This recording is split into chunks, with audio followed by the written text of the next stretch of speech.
What's up? This is EJ Stewart. What if I drop 40 days, 40 nights? One, you can't do it. All you are your words. If there's anything you learned about me, I'm gonna keep it 100 with you. Every morning, every night, for 40 days. Going to be a long 40 days this year. My skill shot will hold for your city for 40 days, 40 nights. Rest in peace to all my ops. For 40 days. If I can do that, then everything will be okay. You're the guy who can't finish a sandwich. You think you can go 40 days? This isn't normal! Oh, you're wrong, brother. I'm gonna go the distance. Let's go!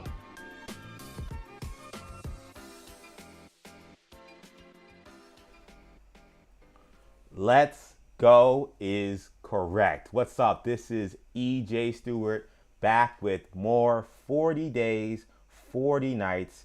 We are on night 3, and this one is a doozy. You want to talk about some big news happening in all things EJ land. You want to talk about the world of sports. You want to talk about the world of hip hop.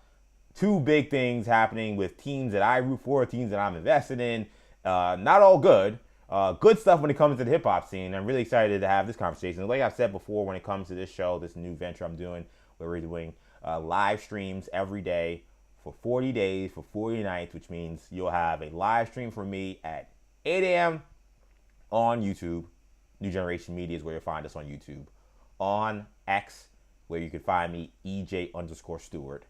And on IG Live, which, apologies earlier, I usually am supposed to be on IG Live. That's the one hiccup I'm trying to make sure I get right. There was no technical issue. It was a user error issue. It's why I wasn't on IG Live this morning. I am on IG Live now. So shout out to the people on IG Live checking this podcast / live stream out. IG Live as well, Action EJ. So live streaming on YouTube, New Generation Media. Live streaming on X, EJ_Stewart. And live streaming on Instagram, Action EJ. Like I said, we got a lot to get to on this show. We will talk about the meeting of John Harbaugh and the New York Giants. John Harbaugh made an official visit to the Giants facility. We now know not only did he meet with Giants brass, he also met with Jackson Dart.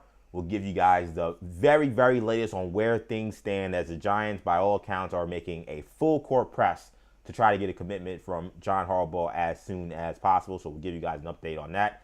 I mentioned on the hip-hop scene, J. Cole dropping a new album. I'm rocking the Dreamville shirt today because today is appropriate as a J. Cole fan. This is what we've been waiting for. The Fall Off comes out February 6th.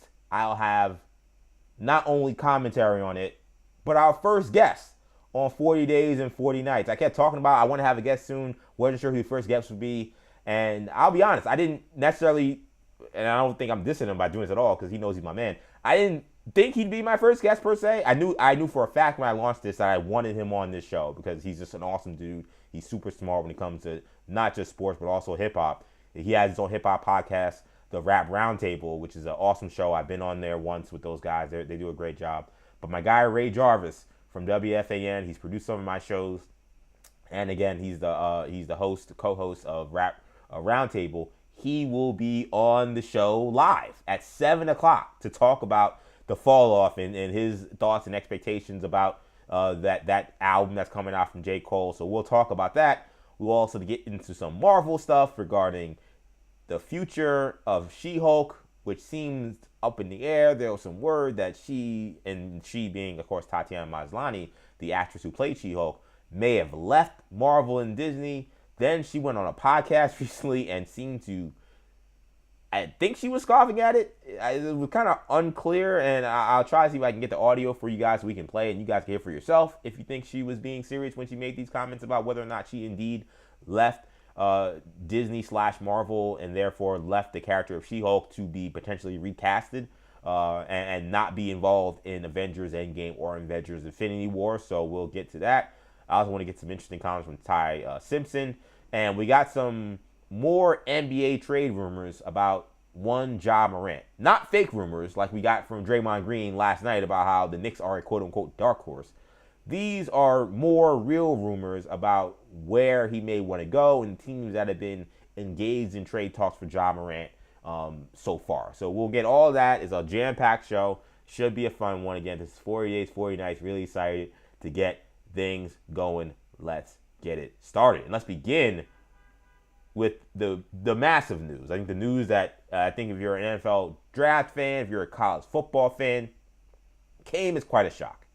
And that is that Dante Moore, who by almost all accounts have been considered definitely the top 2 quarterback prospect in this upcoming NFL draft. There were folks who thought maybe you could see him possibly number 1, though those folks kind of quieted down after Oregon got completely spanked by Indiana, and then Fernando Mendoza put on an absolute clinic. I think it found it hard to believe for anybody to still sit here and say that Dante Moore could have been the number 1 overall pick.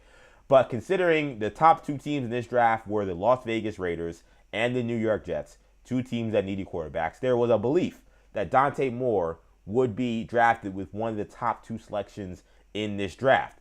And then what you started hearing this week was this groundswell of folks saying, hey, if I was Dante Moore, I may consider just going back to school instead of playing for the New York Jets. I saw Todd McShay make these comments. Bomani Jones made these comments. We will not know, at least we do not know right now if that is indeed why he did not enter the NFL draft.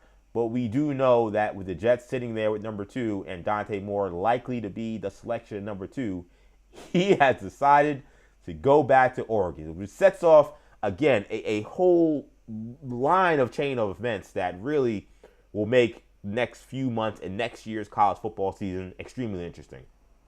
First, let's take it from the Jets standpoint.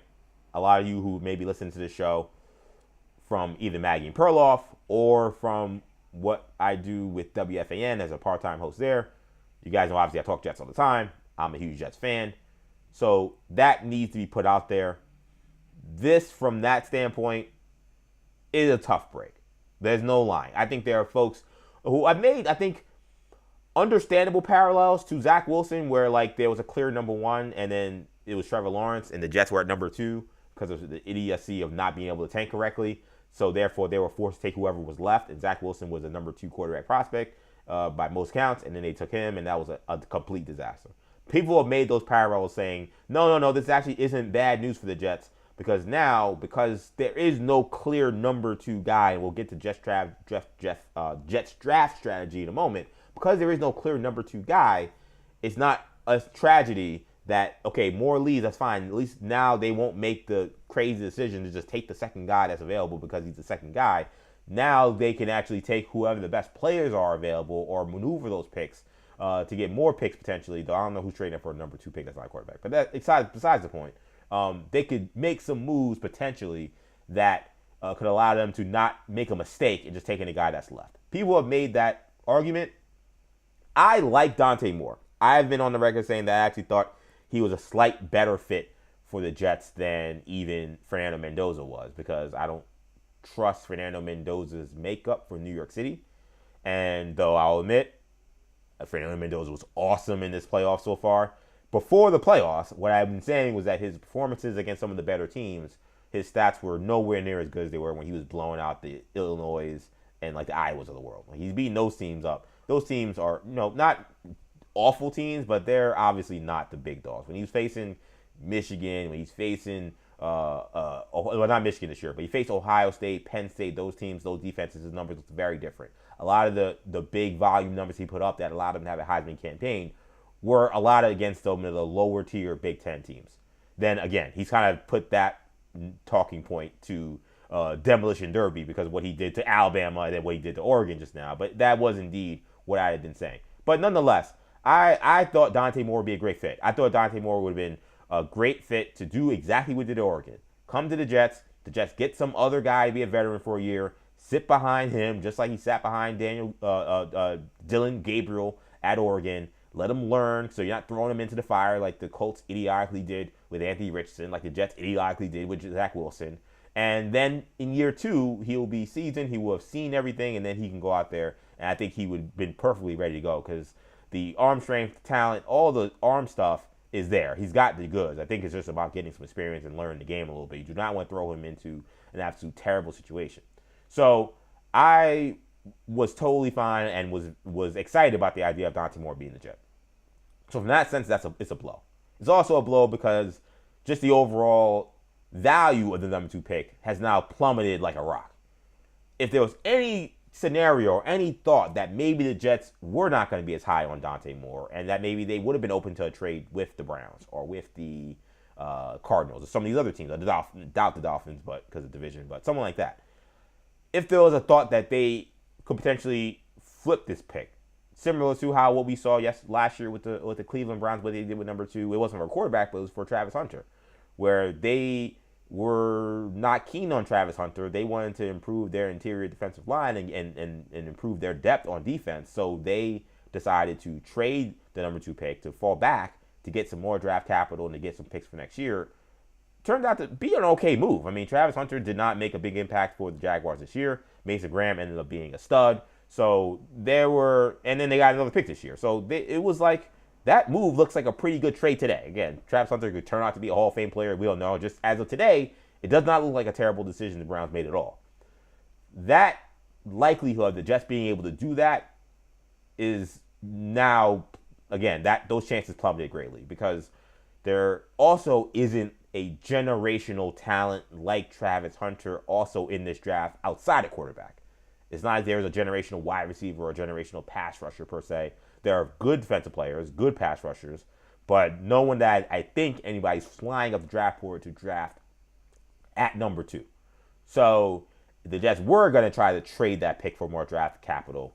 That also feels like probably something that they wouldn't get as many assets back as they would. So this is not good news for the Jets. I think there are Jet fans who will try to put the rose-colored glasses on it. There aren't any green-colored glasses that will make this look good for the Jets. It's not good that this happened, whether you like Dante Moore or not. With that being said, I've also been on the record that if for some reason they could not get the number 1 and number 2 pick, when we didn't know if they were going to fly out the draft board, when it seemed a little up in the air because they did win some midseason games, I've also been on record being like, I am okay with the idea of them potentially going with a gap year quarterback, go into next year with all the draft capital you got next year, and make that be your quarterback draft, where it appears now Dante Moore is going to be a part of a class that's going to have Arch Manning. It's not going to have Dylan Raiola anymore because we'll get the Oregon part in a second. But we'll have Arch Manning. We'll have Lenore Sellers. Could potentially have DJ Lagway if he can get his act together in the next spot he goes. Now could have Trinidad Chambliss. Again, we'll get to him maybe a little bit later as well. But there's a possibility and there's a likelihood, given how NFL draft experts are looking at this 2027 draft, there's a higher likelihood that there will be multiple first-round quarterbacks in next year's draft. Meaning the Jets, who have 2 first-round picks, both the Cowboys pick and 3 maybe. They got the Cowboys. No, yeah, they got the Cowboys pick next year. Yeah, so they'll have multiple first-round picks. I always forget the numbers, but they got a lot of picks next year. They definitely have the Cowboys first-round pick next year. That I know for a fact. They may also have the Colts first-round pick, if I'm not mistaken. They will have the possibility to then maneuver up and down the draft board. They'll be able to also maybe not have to move it over. Again, there are multiple quarterbacks that people will like. They may be able to sit pretty wherever they are and draft a guy that's good. So I don't think it's the biggest of tragedies that they may not get their first-round quarterback this year. Now, if you're a Jet fan that was hoping to see some kind of glimmer of hope that you found your franchise guy going into next season, then I don't got much news for you. I am someone who hopes that I live beyond the years. I'm not going with 2026 into 2027. I hope that I'm going to see more Jets football beyond next season. I've already seen a lot of losing. If I got to go one more year watching a bridge gap kind of quarterback play for the Jets, I've gone essentially 34 years before then. I think I can survive another some odd years, 1 year of them before they get their first round quarterback. So not great ramifications for the New York Jets. Great ramifications for Oregon, this is stunning from this standpoint. So we talked about it, I believe, yesterday, that you had Dylan Raiola, who was one of the prize transfers in the portal this year, commit to Oregon. And a move that I thought was key because we thought they were going to lose Dante Moore, and because I thought Dan Lanning was kind of licking his wounds a little bit after the drubbing that Oregon took from Indiana. I thought this was a way to kind of reset the momentum of the program, reset the momentum of next season by getting a high-end recruit who I think could do good things for them. not one person at any point put into any consideration that Dylan Raiola may actually be Dante Moore's backup. But that is apparently what is going to happen. Dylan Raiola is going to go to Oregon, and he's going to be the backup behind Dante Moore, and he's going to essentially do what Dante Moore did the previous year. Dante Moore, like I said before, sat behind a top transfer and a top quarterback in Dylan Gabriel. He sat for a year, did not get any meaningful burn, and learned the system and learned the school and whatever. And then the next year, he then became the starter, which is the year we saw this year, where he took the team to the college football semifinal. That is now apparently the plan for Dylan Raiola. That is stunning to me that Dylan Raiola would agree to that, because I am certain that somebody would have made him a starter this year. I know that he's not everyone's cup of tea. I know, the home stuff gets on people's nerves. And I know there are probably some folks who also are questioning whether or not he really is the generational prospect people were saying that he was. Get all those things. I also don't think there's any chance that somebody wouldn't allow him to start. And I'm talking about a high-end team. You're telling me Tennessee wouldn't have been interested? You're telling me Miami wouldn't have been interested? There are still teams that are sitting around being like, I really don't know who our starting quarterback is. Teams that have playoff aspirations for next season. One team's in the freaking national championship this season. So the fact that Raiola is willing to sit behind Dante Moore is stunning. I would assume I only can assume he got word that this was probably going to be the scenario and he was okay with that. But that's a stunner. And I don't know if I necessarily, it's hard for me to say, is it a right or wrong decision? He can do whatever he wants. But man, he could have went to other good teams and started. So the fact that he's going to sit a year to learn from Dante Moore, a guy who, as my friend Andrew Perloff put together, he is, I think, 10 days older. He's at 20 days older. He's older than Dante Moore. So he's going to learn from a guy that he's technically older than, a guy that is essentially his peer. Moore has been the better quarterback, so I guess you could say, yes, he is an upgrade. But, I mean, Raiola was good last year. He wasn't a bum. Like, Dante Moore had a bad freshman year at UCLA. He needs to go somewhere and learn the ropes from somebody. I didn't think of Dylan Raiola, a 2-year starter at another big-time program in Nebraska, that he needs to back up anybody. So that's a shocker. But, boy, does that make, obviously, Oregon set up in a good way. Dan Lanning's got something cooking with this idea of having 2 quarterback transfers per year. The Oregon's giving out the bread to make sure they're getting the money to get these guys to do this, because, man, I don't know how they get to this 2 years in a row.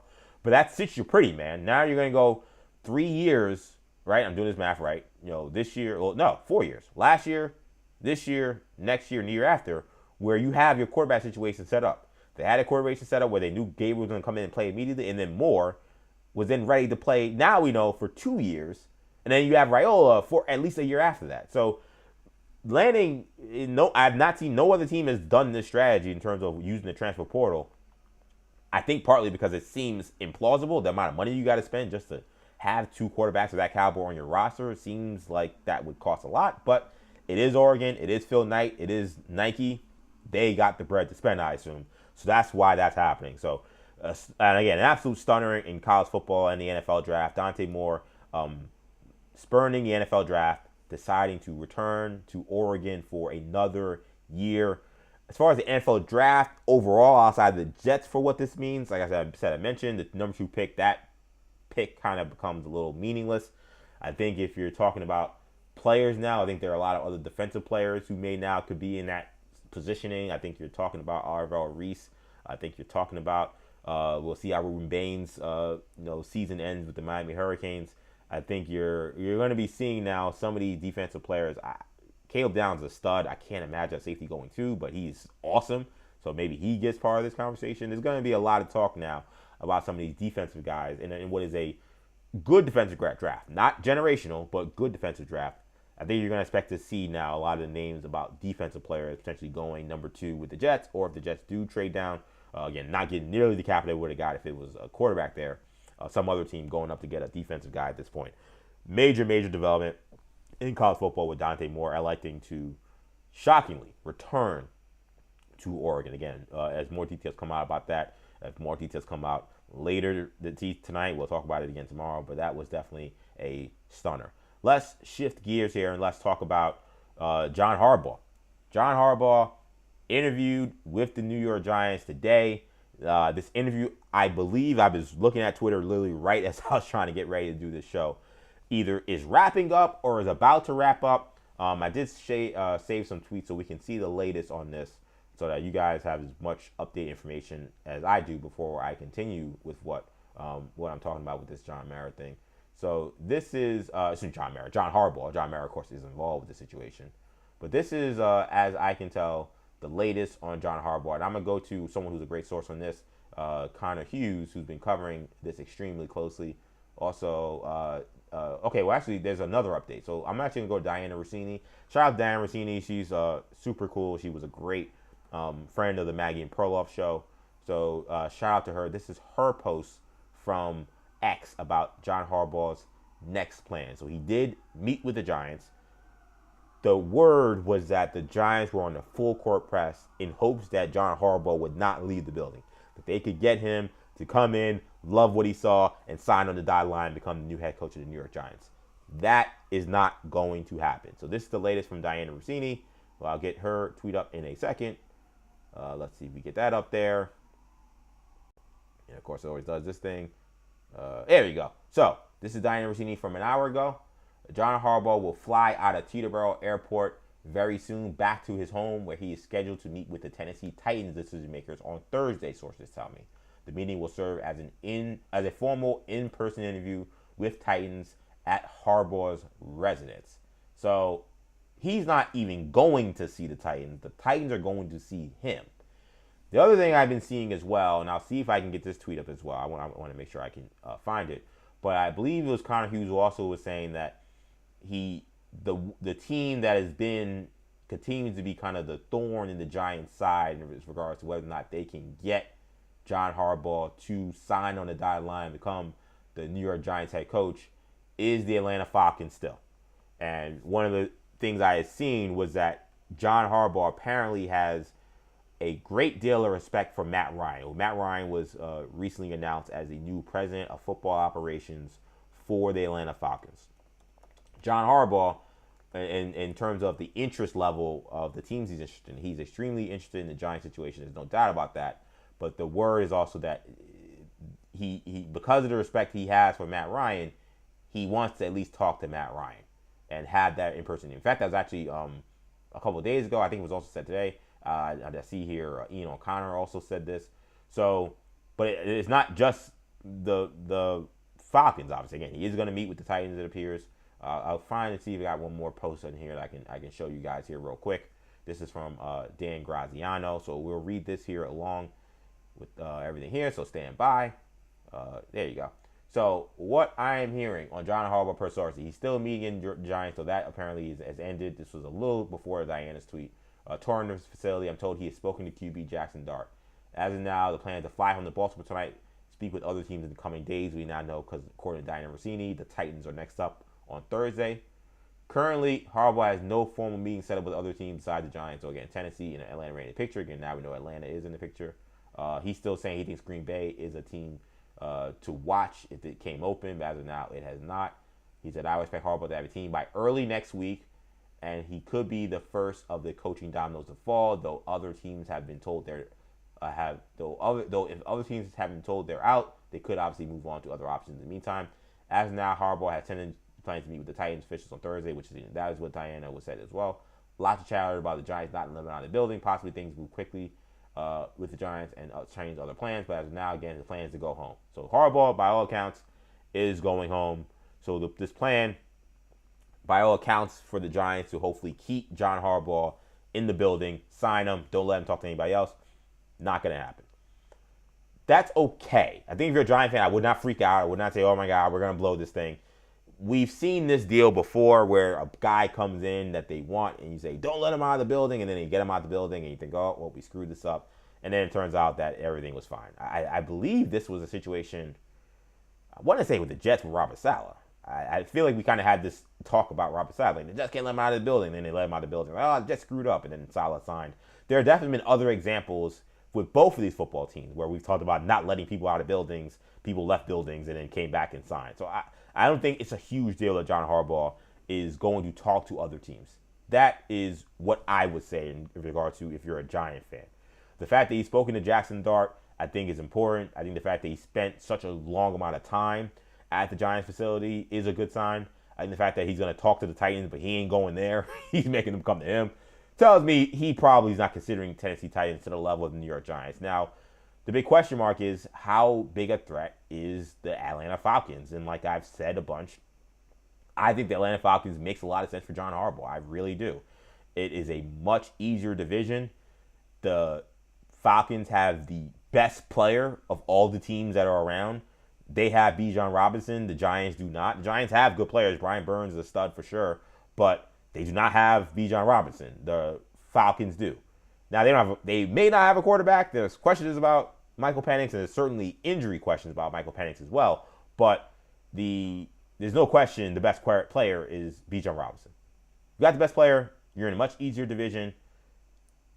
I don't think John Harbaugh is ducking smoke, but being a head coach in Atlanta for a professional team is night and day in terms of the pressure cooker of being a head coach in New York City for the New York Giants and what comes with that. And he just is not interested in that. And I don't think he's not interested because he clearly is interested. But if it's something that comes down to like, do I want that hassle? Do I want that headache? He kind of went around in Baltimore prior to this year with like no scrutiny from what I could tell. And like, I'm not someone who lives in Baltimore. I do have my fiance's family's from the Maryland, Baltimore area. So they're not Ravens fans, they're Commanders fans, but they do have family members who are Ravens fans. And I do kind of get a little bit of the kind of the Baltimore sense of vibe of what's going on in that situation. At least I have for the last few years. I feel like John Harbaugh just walks around like with impunity. I don't feel like people are running around questioning everything he does, asking him to be fired. To me, is not like obviously anything in New York. And I don't think it was like how Mike Tomlin's been dealing with the people in Pittsburgh up until this year. This year, no question, they turned up the pressure and they got his ass out of here. But it was not like this has been a years-long thing where they're like, oh, we got to figure out when we're going to fire John Harbaugh. That was not the case. So if you're Harbaugh, he may look to say, and that's why I think that Green Bay thing is interesting too. We know because of the Midwest ties, and again, his agent being the son of a former Packer executive. This whole nepotism thing is crazy. But we know, again, same thing. It's a whole different vibe in terms of the pressure, in terms of the scrutiny and all those things. Those things could also be attractive. I think John Harbaugh could be weighing the I don't want to use glitz and glamour because he does feel like a meat and potatoes guy, but I think, the brand, the gravitas of being the Giants head coach, it is a historic, great organization. It's one of the most important organizations in the NFL. And I think he generally has respect for the Mara family. They have been putting a full court press on him and know that they want him. So I think he is interested. But again, it's not going to be an easy job.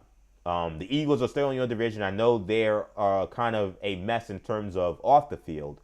On the field, they still are 10 times better than the Giants.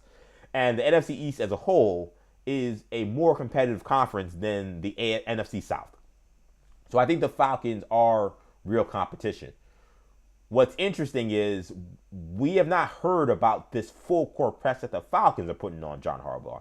We know they're interested. We know that he seems to have an interest in this job in a major way prior to the Matt Ryan hire. Now it seems like he likes Matt Ryan, so now there's even more interest potentially. But we haven't heard all these things about all the things that the Falcons are doing to make sure he doesn't leave the building. And like, it doesn't seem to be that kind of desperation the way the Giants have that kind of desperation. So maybe that ends up being a factor where he's going to just fall in love more with the fact that the Giants really want him and they're welcoming him in and they've made it clear he's their number one option. But we'll see. If I had to bet, I think he's going to end up being the Giants head coach. Because I think the aggressiveness with which they're trying to bring him on, I think for him will impress him. Like, I want to go back something to what happened with his brother. So you'll remember the year prior to when they won a national championship at Michigan. This was when they lost to TCU. Harbaugh was flirting with the NFL. People kind of forget about this. He went on NFL interviews. He interviewed with the Raiders and he interviewed with the Vikings. And what I can tell you about the interview with the Vikings is, and this has been reported, but now it's information I've also been kind of told, is he went there expecting to get that this was an interview, that he that he was the guy. So he was kind of going through this process in this meeting with the Minnesota Vikings, not necessarily ready to pitch himself, but kind of to get a lay of the land of how he's going to change the team. And people kind of pitched them to him, which is not what happened. So both sides kind of realized, oh, this isn't a fit. Like, we clearly were not, because the Vikings did not see him that way. They saw him as a candidate among other candidates. They eventually, obviously, of course, went to Kevin O'Connell, but that was not, that he thought he was just coming out. I'm just going to come in. This is a sham interview, and I'm going to say, all right, I'm going to see who I'm going to fire, see who I'm going to hire, and that's it. And, convince me why I should come here, recruit me. And that's not what they were doing. They were not here to recruit Jim Harbaugh. They were there to learn if Jim Harbaugh should be their head coach, and how he was acting made them realize he probably shouldn't be their head coach. Whether that was the right decision, we will never really know. It seems like they're fine with KOC. Neither KOC nor Harbaugh have a playoff win since they've been hired in the NFL. So we'll see. That is not what's happening with John Harbaugh. John Harbaugh and the Giants are recruiting him. They are making it very clear they want him. They are doing that stuff. So if John is anything like his brother, I'd assume the lengths the Giants have gone to make him wanted will go a long way with him, and that could be the deciding factor. But again, I do think the Falcons' opportunity is a good opportunity compared to the New York Giants, so I would not be surprised if he decided to go that route. But fascinating stuff going on with the John Harbaugh situation, trying to follow us along and see, is he still in the building, is he not in the building, will he sign, will he not sign, all crazy, interesting stuff, fun stuff happening over there. Let's continue on, and we'll have more on the J. Cole album at 7 o'clock when my good buddy Ray Jarvis from the Rap Roundtable and WFAN joins the show. But I do want to quickly get my thoughts out there because, again, for all you Dream villains, for all you Cole fans, the real is back. The real is back. And I cannot be more excited. J. Cole announcing that his new album, The Fall Off, I put February 2. It's actually February 6th, so my bad. I'll actually try to change that real quick. February 6th, The Fall Off dropped. This is an album that all hip-hop fans, but particularly, obviously, J. Cole fans have been waiting on for years. I was going back to see like how long it is taking. I mean, I think we're talking about at least 2021 where we're talking about The Fall Off coming off. And he's laid tea leaves and hints that this album was coming, but he has actually dropped other projects prior to The Fall Off. Now, we had Off Season, we had my Might Delete Later. Now we're back. We're at the album that is supposed to be his magnum opus for his career. If you watched, he also dropped I don't know if I'd call it I guess it's technically a single. It definitely doesn't sound like a single if that's what you're looking for, but I guess it technically is a single. There's no track title for it, and we'll get to that and why that is in a second.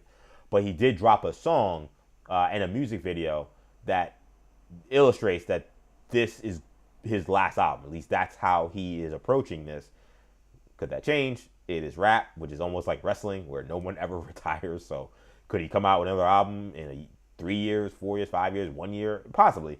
But it seems like he's approaching this as if he did everything. He wrote this in the title screen to the music video that he put out. That he's putting everything he possibly could to put together the best work of music possible. And he wrote and talked about this project he's been working on to make, essentially, I'm not using his words, but like I would say, like the perfect rap album for a J. Cole album. And these projects, these songs, these verses, he's done all these guest verses for all these years.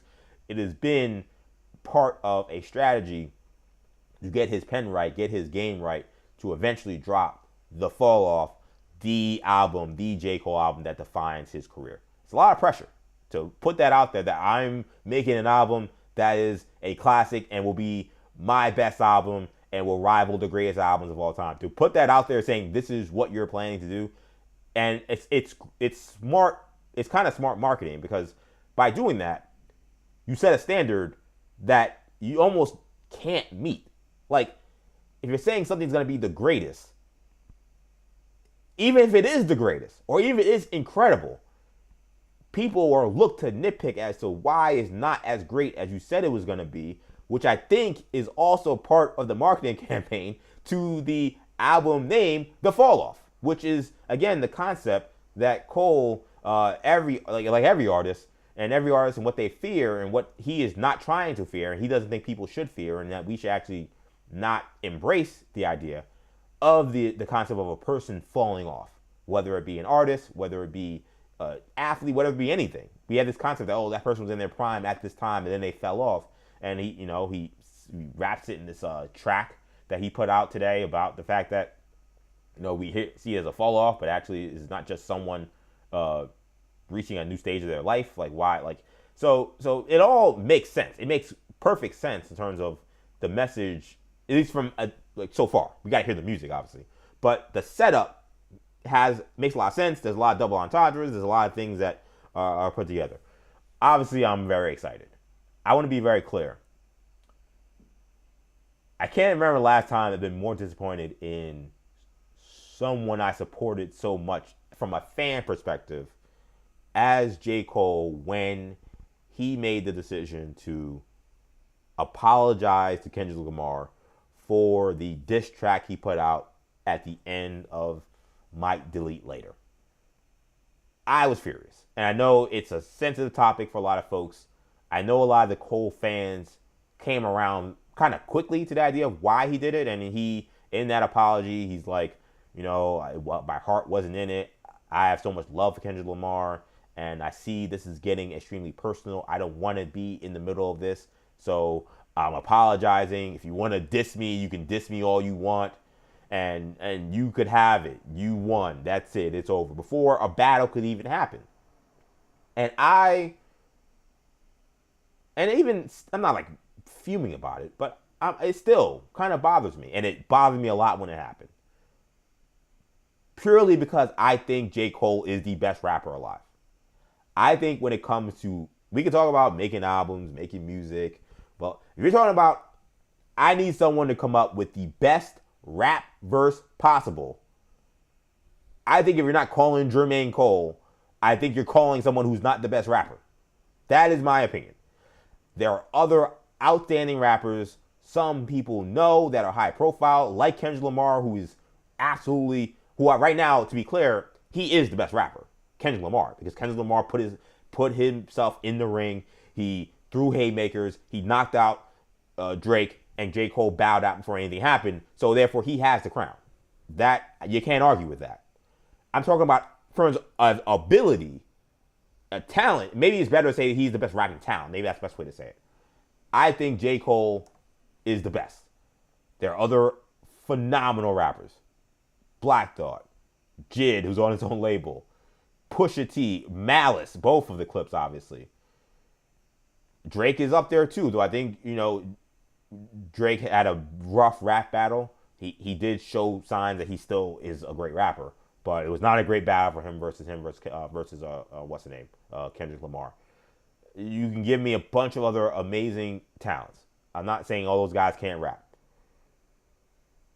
I'm saying I think J. Cole has the most talent when it comes to rapping.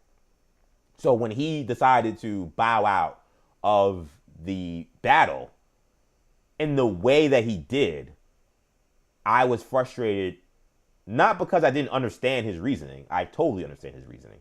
He didn't want to be out here getting all his business out there. Kendrick's talking about people having kids and all this crazy stuff he was talking about on Meet the Grams and how personal he was getting on all these songs, Not Like Us. And he actually knows Cole much better than he knows Drake. So he probably knows stuff about J. Cole that Cole does not want the public to know. So I understood all that. Totally get it. My concern was I think J. Cole has more rapping talent than Kendrick Lamar. And I love Kendrick Lamar. Anybody who's followed my Twitter, anyone who follows my music, anybody who follows my interests knows Kendrick Lamar is one of my all-time favorite rappers. That is absolutely not a diss. These guys are 1 and 1A. I just think Cole is a slightly better rapper when it comes to rapping talent. So I was upset because to me, I was like, I think you could have won this. And I did not like the idea that someone who I think is the best was taking a back seat when his whole career has been about that he doesn't like. He keeps having to take a back seat to these guys. And I think his fans also can't stand the idea that he keeps, when we talk about him in terms of the all-time greats, we have to always put him behind Kendrick and Drake. Because I think his fans, like me, feel like there is a real conversation to be had about J. Cole being the best of this generation. So to me, when he did that, it was him ceding this opportunity for something that I think he could have maneuvered. His heart's not in it, his heart wasn't in it, so he shouldn't have done it. Like, he did the right thing because it's what he did. I just, as a fan, was disappointed because I firmly feel he could have won a rap battle against Kendrick Lamar, and he could have won a rap battle against Drake. That's what I believe. I will still believe to that day. The way he was rapping before all that stuff happened, the verses he was putting out, I think he could have won. He didn't want to do it, and then that pissed me off as a J. Cole fan. Time has passed, and we move on with life. Though I know there are a lot of the Kendrick fans, a lot of Drake fans that are still stuck in the battle, but most of us do move on to other things. And it does not mean I am not still super excited for the fall. I'll be honest, when that stuff happened, I kind of was like, I don't even really want to hear the fall off, because I know a lot of this is going to be about Cole talking about how he is the best. All of his verses prior to that were how no one can touch him. And I thought he was right. And I still believe he was right. So if he's going to give me a lot of these bars about I'm the best, I dare somebody to say my name and I'm going to smoke him, I can't hear that on the fall off if you just bowed out of a rap battle. But I think time passed. I think it was smart for him to hold the fall off back for a little bit so we can kind of move past the rap battle. Now that we're here, I'm super excited for the album. The trailer that he put out, the music sounded great. Then he put out a track that had a music video attached, where again I would not call it like a traditional single, which is not something Cole necessarily always runs to, like the radio sound and that kind of thing. I wouldn't call it that for sure. I would call it more of just like a song from the album that he decided to drop. And I think there was thought process, I think, behind why he did it too. I think this song, represents the theme of the entire album. I don't know if the song is called The Fall Off. It could be the title track. I have no idea. But what he's been talking about this album is going to be about, this song does. It's essentially him rapping about his life and his career in reverse. And like I put out on social media, if there was any question or any confusion, Jermaine Cole remains incredible at this rapping thing. It is A+, S tier level rapping. It is phenomenal. Beats great. His verses are great. His bars are great. There are plenty of lines in there. I only got to hear it once because I was getting ready to do this show. He dropped it a couple hours ago as I was getting ready, so I couldn't only listen to it once. I heard it, and I've seen some reactions to it, but not a ton. So I've seen people pulling some quotes away. But the what I picked up on at the first listen, and I've seen other people say, is that this is his version. This is his rewind. This is his rewind of his career that he raps in about 3 minutes, and it's great. It's phenomenal. It's exactly what you expect from J. Cole in terms of his rapping ability, and this is what I'm excited to hear. If we get more of this, then I think we're going to be in great shape in terms of this being a cool project. So I'm all in.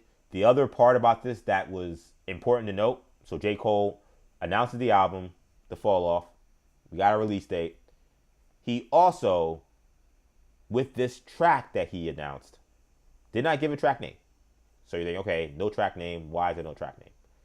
There's no track name because what he put was disc 2, track 2. So that is also our confirmation that this is a double album, which is also something that we did not know or did not expect. That's something that is brand new information, which is an interesting choice. On the surface, I'm excited. I'm excited regardless because more J. Cole. That's awesome. I'm ready for that. I'm always going to be excited for that. So double album. Okay, cool. We're ready for that. The thing about double albums though is the more music you put out there, the more there is to critique. So I'm actually fascinated by J. Cole saying I'm trying to make essentially the greatest J. Cole album. And I thought what was interesting was when he put up his, I'll actually read it for you guys. I'm not really trying to post it only because I don't want to get any copyright strikes or anything like that. I'm sure he'd probably be fine, but he wants as much attention on this as possible. But I don't want to even play that game. But and I'll read what he put into the title screen prior to the song dropping. He put, "For the past 10 years, this album has been crafted with one intention: a personal challenge to myself to create my best work, to do on my last what I was unable to do on my first. I had no way of knowing how much time, focus, and energy it would eventually take to achieve this, but despite the countless challenges along the way, I knew in my heart I would one day get to the finish line. I owed it first and foremost to myself, and secondly, I owed it to hip-hop, the fall off." So that's why I said, again, he's alluding to this being the last album. He said, "I'm willing to do my last what I didn't do on my first." So, and he's talked a ton about, and I assume he's talking about Sideline Story in terms of the first album. I don't think he's talking about, the warm up or even the come up. Obviously, would be the first mixtape, I guess technically. I don't think he's talking about the come up or anything to do with that the Therapist. I think he's talking about Sideline Story, which had a bunch of was a fine debut, but had a bunch of issues, like a lot of like what his album actually probably was supposed to be Friday Night Lights, and they couldn't clear it, that they wouldn't drop it, so then he made Friday Night Lights, made that mixtape, then he finally got the single that they allowed to do, so then he made an album. But then the songs they put on the album, a lot of them were, trying to get radio sound, trying to get things. So it didn't, all the typical rap music industry stuff that doesn't allow someone to have the classic first album that they probably would want. So he's made that clear. So again, he's putting out, this is my goal to make the best J. Cole album, the best work possible. And I'm doing this in a way that I didn't do my first album, to do my last. Like I said, to then though, do a double disc. I feel like a lot of times double discs they can be trapdoors, because like I said, it's more stuff for people to critique. So now people can say, oh, well, actually, it's good that there's 12 bangers on this album, but man, there's a lot of stuff he could have just cut out that I didn't need to hear. So when we say I'm making my best work, I think it implies that your fans are also going to agree with you. If you make a double album, I always feel like the chances of it being your best work are slimmer. I do. I just think it's what we are learning about the way we consume music right now is shorter is better. I just think it's a better listening experience. Like when I go back and I listen to older albums that I love, I still am like, oh man, all right, I'm in song 16 on Doggy Style, which is one of the greatest albums, maybe arguably the greatest rap album of all time. But you do get to it. It's like, all right, this is a long listen. Like, I like to listen to something where I can, even on my commute, like, so I'm a New York City guy, obviously. So the longest I'll probably go on commute is about an hour somewhere if I'm taking the train. Like, I want to be able to, like, almost finish an album by the end of if I can finish it, that's awesome. But if I can't finish it, I want at least almost to finish the album by the time my commute's over. There are a lot of some of the greatest albums, but some of them doubles where, because there's just so many songs, there's no way you could finish it on a commute or finish it on a drive. You have to. I would never forget when Drake did Scorpion, and I forgot where. I assume we were driving to Maryland, because we always go to Maryland, because that's where Andre's family lives. And I was like, oh, we should listen to Scorpion. So we threw on Scorpion, and which was okay. I think it's a fine Drake album, not anything special like most of the stuff he did since If You're Reading This, It's Too Late, in my opinion. But nonetheless, I remember listening to it being like, okay, there are some good songs, but there are just a million songs on this, and there are a bunch of songs I never want to hear again. So, and I was like, if he would have cut like 8 of these songs, I may think this is a great album. But there's no way I can say this is a great album, because there's so many songs I never want to hear again. There's so many songs that are not for me. So there is risk, I think, with going with a double album. So I'm surprised that he elected to do that. But at the same time, someone who loves J. Cole music, and he said he's trying to make the best J. Cole album, the more J. Cole, the better. And I feel like a lot of his more recent work has been shorter work.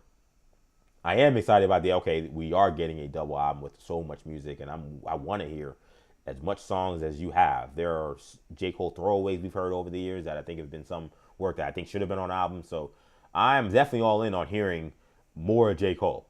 But double disc for this album makes it interesting. Again, to be clear, double disc 2, it could be all right. It's 7 songs first disc, 8 songs second disc, so maybe it's only 15 songs. You could always finagle it, but if it's truly a double album, which considering it took him 5-6 years to make. There's an argument maybe it is a double disc.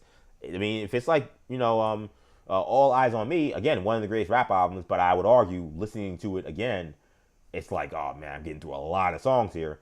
We're talking about a 20 album, 22 song album, 21 song album, 25 song album. That is something I think is to consider. But 7 o'clock was just 7 minutes away. We'll have my guy Ray Jarvis, awesome dude, smart on sports, but also smart on hip hop. And I'm glad I have him today because, first of all, he's the first guest on this new live stream I'm doing. This is, again, 40 Days, 40 Nights for those who don't know. This is a very fun venture so far. Streaming twice a day. Once, live stream, 8 a.m. Catch it, YouTube, X, and IG Live if I do things correctly.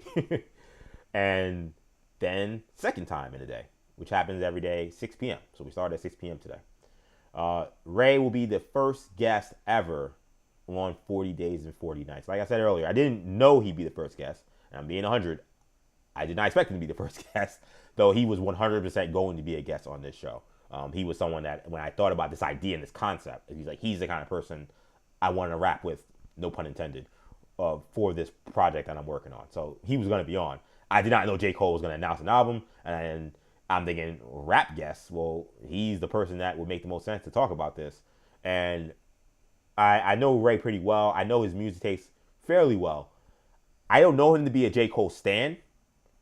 I think he likes J. Cole, but he's not going to, he ain't going to be showing up in a Dreamville shirt like I did. Let's just say that. So I think his perspective will be good because you'll hear someone who maybe doesn't have the bias to sit here and tell you J. Cole is the best rapper alive, which I said earlier in the show. So it'd be good to have him on because he could give that different perspective. So there's that aspect to it. And that's going to be really exciting. He's coming up in about 5 minutes. Again, if you're enjoying this show, we're live every day, Monday through Friday, not Saturday, Sunday, Monday through Friday, so every weekday. 8 a.m. in the morning, 6 p.m. in the evening. And by the way, just to make it clear, new shows, not like a replay or anything like that, like a new live stream or brand new content.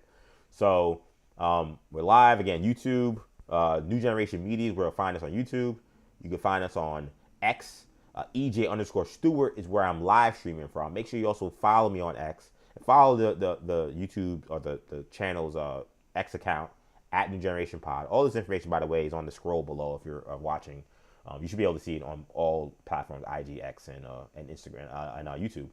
But yes, it's X, YouTube, X, EJ_Stewart, Instagram, my IG Live, Action EJ is where you find me. Make sure you follow me on Instagram, Action EJ, and make sure you check out the audio podcast as well. So we have an audio podcast channel that is super dope, obviously, and it has all of our shows. All the episodes of 40 Days and 40 Nights get posted on there. So obviously not a video podcast, but it is the audio of every podcast. So if you miss a show live, you can watch the show re-live, or re-air, I guess, or whatever. But you can watch it back, obviously, on YouTube. Twitter is also posted. IG Live, I believe you are luck. I don't think it's the same way to look at it anymore. But you can go on Twitter, but the best way to watch is probably on YouTube. Go to our page and just, go to the 48 Nights podcast, and all the episodes are there. But if you on the go or you just want to listen, again, audio podcasts get posted as well of every episode we do. You can find that on wherever you get your podcasts, Apple Podcasts, Spotify, SoundCloud, Stitcher, TuneIn. You can find that on New Generation Podcast Network. So when you're searching for this show or any of the content you want to find from New Generation, everything gets posted on the same channel. It's not going to be a channel called 40 Days and 40 Nights. It's within the channel New Generation Podcast Network, NU Generation Podcast Network. So you're looking for the audio podcast, you can catch everything there, which has all the podcasts, not just this show. It also has a bunch of other really neat shows as well. So you have 40 Days and 40 Nights. You also have New Generation Hero Talk, which is our podcast focused on the latest and greatest news, or sometimes not so greatest news. Sometimes there's a lot of bad news as well. But the latest and greatest coming out of Marvel and DC. We talk about superhero content, TV shows, movies, other different kind of projects, sometimes even video games. And we've talked plenty about the Wolverine video game that's coming out for Sony later this year. We talked about, obviously, all the Spider-Man video games, Batman Arkham, so on and so forth. We talk all superhero content on that podcast. We drop that every week. New Generation Hero Talk. We also have the Imperial Broadcast, which is a podcast hosted by my brothers, Shamari and Kendall. They join me on Hero Talk every week as well. They host the Imperial Broadcast, which is our Star Wars podcast. They did a kind of year in review / year preview for 2026 for everything Star Wars. So if you're a big Star Wars fan, they do a phenomenal podcast on our channel. Again, all of this you can find New Generation Podcast Network. Imperial Broadcast, where you'll find that. If you go to our channel, you also find, we haven't done a sports talk episode in a while, but we will be doing sports talk again soon. And then we also have Off Script, which is a wrestling podcast. We haven't gotten much wrestling news either, though. There was some big stuff that happened in wrestling this week. We have a new champion in Drew McIntyre, which was a bit of a shocker considering, we kind of all assumed Cody Rhodes, at least some people assumed Cody Rhodes would keep that title up until WrestleMania with the matchup with Roman Reigns potentially on the hook. Sounds like some of the reporting I saw that may still happen, but they've gone a little bit on a left turn with Drew McIntyre becoming the champion. I'm a huge wrestling fan. There will be talk about wrestling on this show as well, just we haven't done it yet because there's been lots of happening. So if you're a big fan of wrestling, we do a podcast called Off Script, where I talk to my co-host in that show, which is Lucas Goldman. He was a former writer for WWE. And I'll tell the story just quickly before we wait, as I wait for 7 o'clock for Ray to join. Lucas was Vince McMahon's kind of, the best way I can describe him is Vince McMahon's kind of personal writer, like, note taker, outliner. So he was in almost every meeting Vince McMahon was in to take notes, to help with story, to do all those different things. He worked extremely closely with Vince McMahon for about the last 2 years or so before Vince got ousted. So needless to say, Lucas has some crazy stories, and we've talked about some of these fun stories on the podcast. So there are definitely a lot of them are worth a re-listen just because there's stuff in there that no one's ever heard before. You want to learn about why Finn Balor, or what happened with the Finn Balor, the Demon versus Roman Reigns match, that terrible, bizarre match that happened at Extreme Rules. Lucas tells an amazing story about that in one of our episodes. He tells a bunch of other really interesting stories. If you want to get a picture, a non-biased picture, he obviously doesn't work with WWE anymore, so there's nothing he's holding back or anything. Non-biased look into the view of Vince McMahon and in terms of like what WWE and the lengths they go to put together shows. Go check out Off Script. It is an absolute dope podcast. We haven't done a few episodes in a while because Lucas has been working on a bunch of other stuff, some really cool stuff on his side, so I'm really proud of him, happy what he's doing. But we were talking just last week about him doing some more shows with me for Off Script later this month. I would love to have him on one of these night streams as well. So hopefully we'll have him on this so we can get him here talking some wrestling here as well. So this is the place to be, man. This is a really dope spot. I think we're doing some cool content, and going to this venture, this New Generation media, and launching this 40 Days and 40 Nights was something that was really important to me after what happened with the end of the Maggie and Perloff show from the Infinity Sports Network side. Like I've said a bunch of times, stay locked into Maggie and Perloff socials, all the social media accounts on Instagram, on X, and also follow them individually as they gear up for whatever the next steps may be for the Maggie and Perloff show. So this is something independent of that. This is me doing my own thing, getting to spread my own wings a little bit and having some fun, doing as much fun content as I possibly could. And like I've said a bunch as well, if you want to comment on anything going on in the show, I engage with commentary as well. So hit the comment section, whether you're on Instagram, whether you're on, I don't think I can see X comments, so I'm not 100% sure. I haven't seen one yet. But definitely on Instagram and definitely on IG Live, if you're watching, go in the comment section. Let me know what you think about what's going on with the Jets. We talked about Dante Moore to start the show, and the fact that he is in a position where he's going to be going back to Oregon, which means the Jets. Now, good luck trying to figure out who the quarterback's going to be for the New York Jets. I certainly don't know. I don't think any of us really have a great idea. So that is of concern for sure. And we talked about that. If you want to comment on that and what happens with the New York Jets, what happens with Oregon now that Dante Moore is back while they have Dalen Raiola. We talked about that. We also talked about obviously John Harbaugh, who had this meeting with the New York Giants. It's by all accounts seems to have gone well. He spoke to a bunch of people. He got to talk to Jackson Dart. The hope for the Giants was that they would find a way to not allow him to leave the building. With someone, ironically, because people are funny on social media, they said that's kidnapping, which yes, that I guess technically is kidnapping, but there doesn't seem like anything went wrong in terms of the meeting. It seemed to go well, but they did not secure him staying as the and signing on the dotted line and becoming the next Giants head coach. So I guess a letdown if that's what you were hoping was going to happen.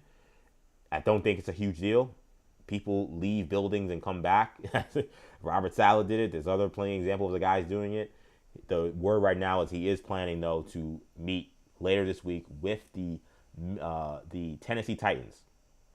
That meeting is going to happen at his home.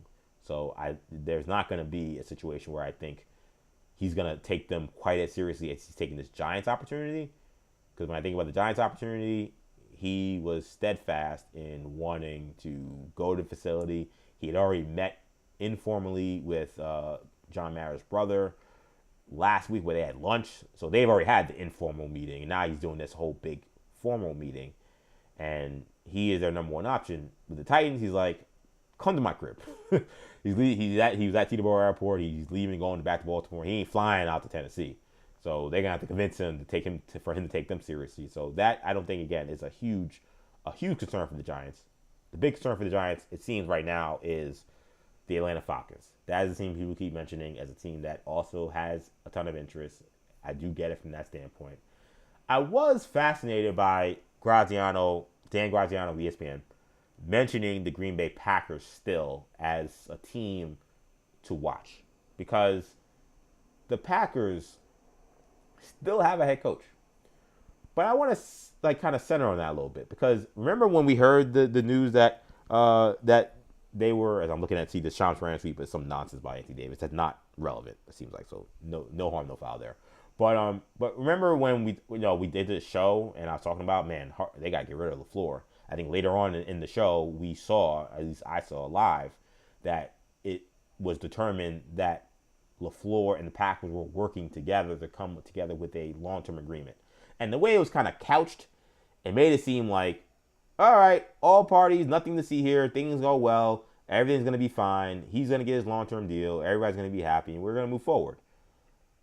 I was one who, on the show, was like, I've seen this movie before.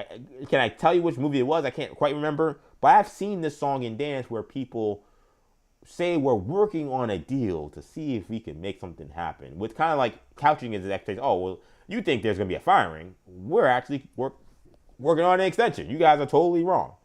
And then magically a week later, the extension never comes and they say, we couldn't come to terms, so we agreed to mutually part ways. I have seen that story when it comes to coaching, GMs, players. I've seen that a ton. So I am not someone who sits here and just assumes, oh, they're working on a deal. That means Matt LaFleur 1,000% back as Green Bay Packers head coach. I don't think that that's a lock at all. I want to see that deal get signed and see that deal happen. And I would assume he don't got the greatest leverage in terms of what he could be asking for a contract extension, given his team took one of the worst postseason losses in recent memory. One of the worst recent memory postseason collapses, being up 21-3 against a team that absolutely could not score, could not convert on fourth down, and you lose to your division rival in that way. It's a gut punch. It's heartbreaking. And for a guy who fans and people around the media were already talking about maybe it was time for him to go, you say, hey, we're looking for a contract extension. I say, let me see that signed paper. Let me see that graphic that says extension and Matt LaFleur's face on there. Let me see that Instagram graphic from Jordan Schultz or from Adam Schefter or from one of those folks from Yahoo Sports. I want to see that before I just say, all right, I guess that Packers job isn't open and I guess Matt LaFleur is their guy. I want to see that before I say that's a done deal. So I think the fact that Dan Graziano, who's an excellent reporter and who knows his stuff, and he won't be saying stuff just to be saying it, the fact that he's saying, I'm keeping my eye on the Green Bay Packers job, confirms to me that he's thinking what I'm thinking. And he has a good reason to think that because he's in the NFL circles. And I think that means that you all should also be thinking about, is it possible the Green Bay Packer job opens up? Especially, and I wonder if the Mike Tomlin thing actually makes it even more likely opens up. Do the Packers look at Mike Tomlin as someone who, if you want to talk about a fit, I know the Packers have had postseason struggles. But I think in terms of like, Aaron Rodgers has mentioned how much like what was so good for him in terms of an assimilation to Pittsburgh was how similar it was to Green Bay. So I think for Tomlin, it's the same thing. If Tomlin decides, I know TV seems the most likely scenario, but if he does decide, I'll coach again for the right opportunity, maybe Green Bay is a perfect opportunity to consider how similar it is to Pittsburgh. And if he enjoyed his time in Pittsburgh, where I assume he did, he was there for 19 years, then I would think that could be a spot that maybe could make sense for him. So maybe Green Bay says, hey, we'll get rid of LaFleur if we know we can get this guy. We can get Mike Tomlin. But even beyond Mike Tomlin, they could also just decide, hey, listen, I just want to get somebody in here who I know can do a better job. Because, again, Matt LaFleur's season ended this year, it was not a good look. It was not a good look at all. So plenty of stuff to get to still. We're awaiting Ray Jarvis, who will be joining us soon, hopefully. I'm looking at my text, make sure I didn't miss no text, that my email didn't go through or anything, but don't look like it. So hopefully we'll see him soon. He'll be on to talk about the J. Cole album.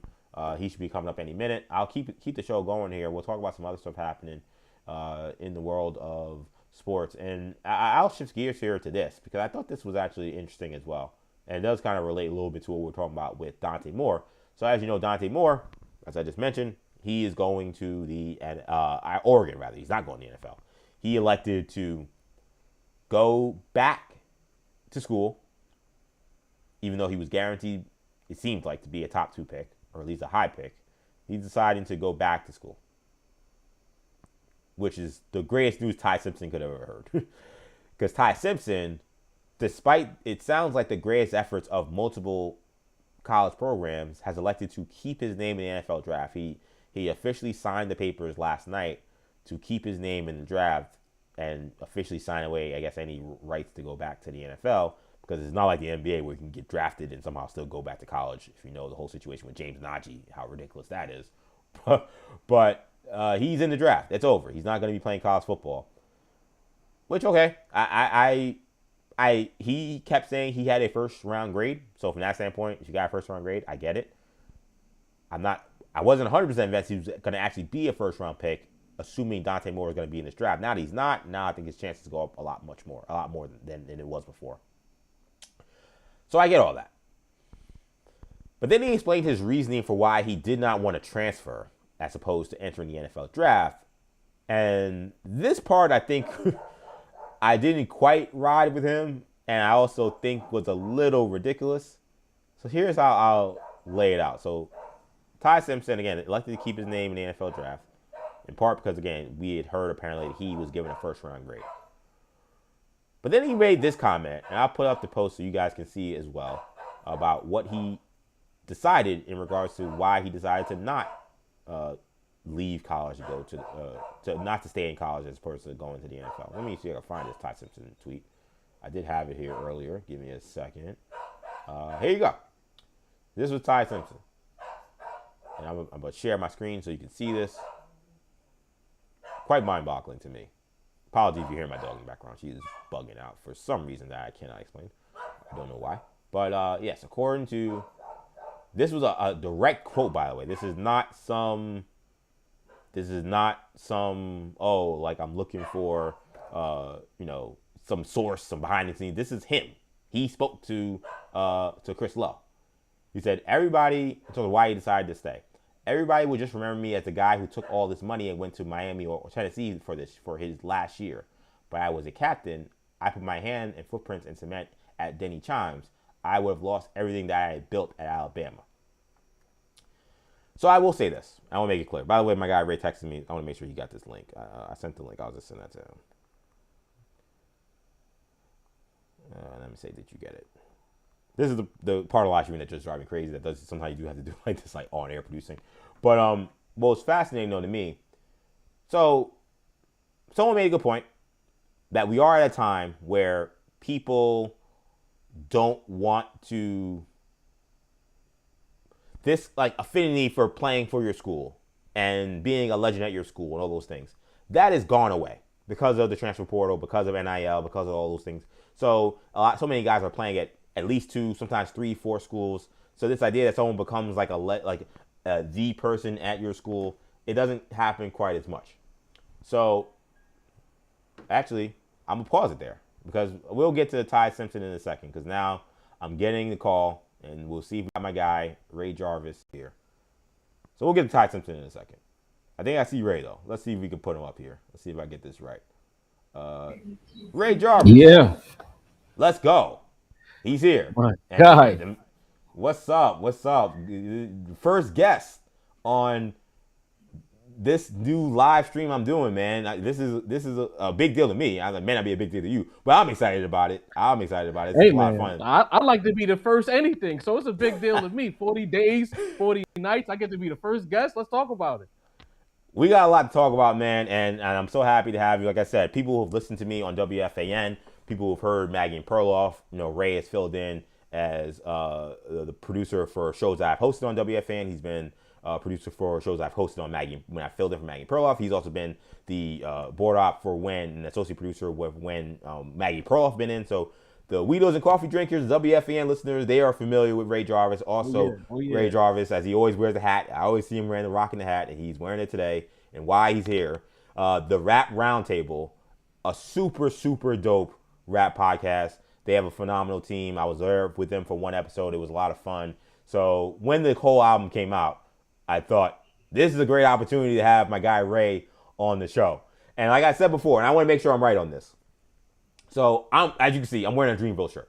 You're very proud today, I see. Yeah. I don't put any qualms about any biases I have. I am a J. Cole fan. He is one of my all-time favorite rappers. I do not believe that is you. I don't think you dislike J. Cole, but you're not like a super stan in that regard. I'm correct, right? You're 100% correct. I don't dislike him. I just dislike that one thing he did a couple years ago. Which, and I don't know if you watched any of this stream earlier, I already went through all that. And I have 100% agree with the critics. I am actually against a lot of the J. Cole fans who probably hate me when I talk about that. I think that was terrible. I think it was a mistake. And I don't think you should have done it. So, on the same page with that. But it's great that you're here. But like I said, you're not going to have the rose-colored or Dreamville-colored glasses that I have when I see any J. Cole announcement. So, your thoughts just initially on hearing about the album, 40 days, not 40 days, 40 days, that's the show. The Fall Off coming out February 6th. Thoughts on the rollout, thoughts on the track that dropped, anything you got. What was your thoughts? No, I'm super excited about it. Like, regardless of what he did in front of 52,000 of his own people a couple years ago, at the end of the day, he is a tier 1 rapper. And as far as the culture and the cloth that we talk about a lot on the Rap Roundtable, J. Cole is very important to that because he rhymes the way that the forefathers rhyme. He comes from that era. Again, people keep talking about young people in hip hop, but nevertheless, Cole is 40. He grew up with us. He the rules that he abides by. Again, that's why we're so upset. Yeah, he was raised within that. Signed by Jay-Z initially post Rockefeller Def Jam situation. Jay-Z saw something in him that reminded himself. So when I look at these situations, I'm like, all right, the fall off is here. We do need the music. And I think that J. Cole needs to, in fact, musically go forward from that moment in time. We're Marvel fans here. That was a canon event. That's a big moment in time. But what do you do on the backside of that? I think it's drop a fire album. And I heard the snippet first. Then I heard the first, I'm calling it a street single. And then we had another snippet at the end of that song. So when I hear that, I'm like, this is S-tier rapping. To me, J. Cole has been an A-tier rapper for a long time with S-tier moments. So far, I've heard an S-tier clip, an S-tier street single, and then that S-tier snippet on the end of that. And if you're going fully introspective, that leads me to believe that on a double CD, which is, I don't know if you got to talking about this yet. We did, yeah. For all of the all-time greats in rap, the double CD is part of, you have to have that on your jacket. Whether it's good or not is a different argument. That's fair. For all of the A-tier guys who are in GOAT conversations, they have that double album. So for him to do this coming out of what you could argue is probably narratively the worst time in his career, that's a loud statement. The rapping that we've heard so far coming out of the narratively the worst time of his career, going back to Port Antonio, that man is rapping. And I like the introspection, EJ. I think I said this on, we did a quick reaction about it because we had to. We did a quick reaction about it. I get the sense that he is going to try to relitigate 2024 in a lot of ways. I could be wrong, but I'm expecting a lot of relitigation of 2024. That's the first question I want to ask you. So I'm glad you went there. Perfect segue. Because I got the same vibe. And that snippet definitely tells me that's what it feels like where we're going, I think. Where he said something about like, oh, the young pup wanted to go to war, but then something with blood. I was like, oh, okay. That sounds like something talking about 2024. And I've seen people go back and forth on this, and I've seen opinions on both sides. Do you feel like it is a smart decision to really relitigate 2024? Because there's been an argument that the best way J. Cole can make people forget about that decision to bow out of a rap battle with Kendrick Lamar and in turn kind of Drake would be to just drop the best rap album possible. I've also heard the flip side being, but if you drop the rap album possible and you're talking about how you're the best, it only makes people think about what happened in 2024. So in some ways, it feels like a lose-lose battle. Do you feel like if he is going to go that route where he actually is going to talk about 2024 in some big way, is that the right decision in your eyes? I don't think it's a lose-lose at all, EJ. I think, in fact, the win-win is relitigating it. Maybe, I guess, the rap fan in me, the hip-hop head in me, I would love for him to say, you know what? I made the mistake rescinding 7-Minute Drill. Yeah. And I'm spinning the block on Kendrick. That is the perfect scenario for rap fans. But the reality of the situation is what I'll settle for is him at the very least lyrically addressing what took place. A la Nas did at the end of the Jay-Z battle with last real N-word alive. I'm not sure if we can curse on this platform, and I don't want to break the seal. So that song that Nas dropped, as much as I am a staunch Jay-Z fan, that is my favorite rapper. I love Hov. That's my GOAT. But as far as the lore of the battle goes, that was the final salvo in that battle. He laid out the whole foundation. He talked about the New York scene, the back channeling, everything that took place prior to, during, and after. Nas laid it out. And I think if J. Cole could do something to that degree where he kind of takes us through doing, what was the record he did with Drake? The first-person shooter, yeah. Talk about first-person shooter.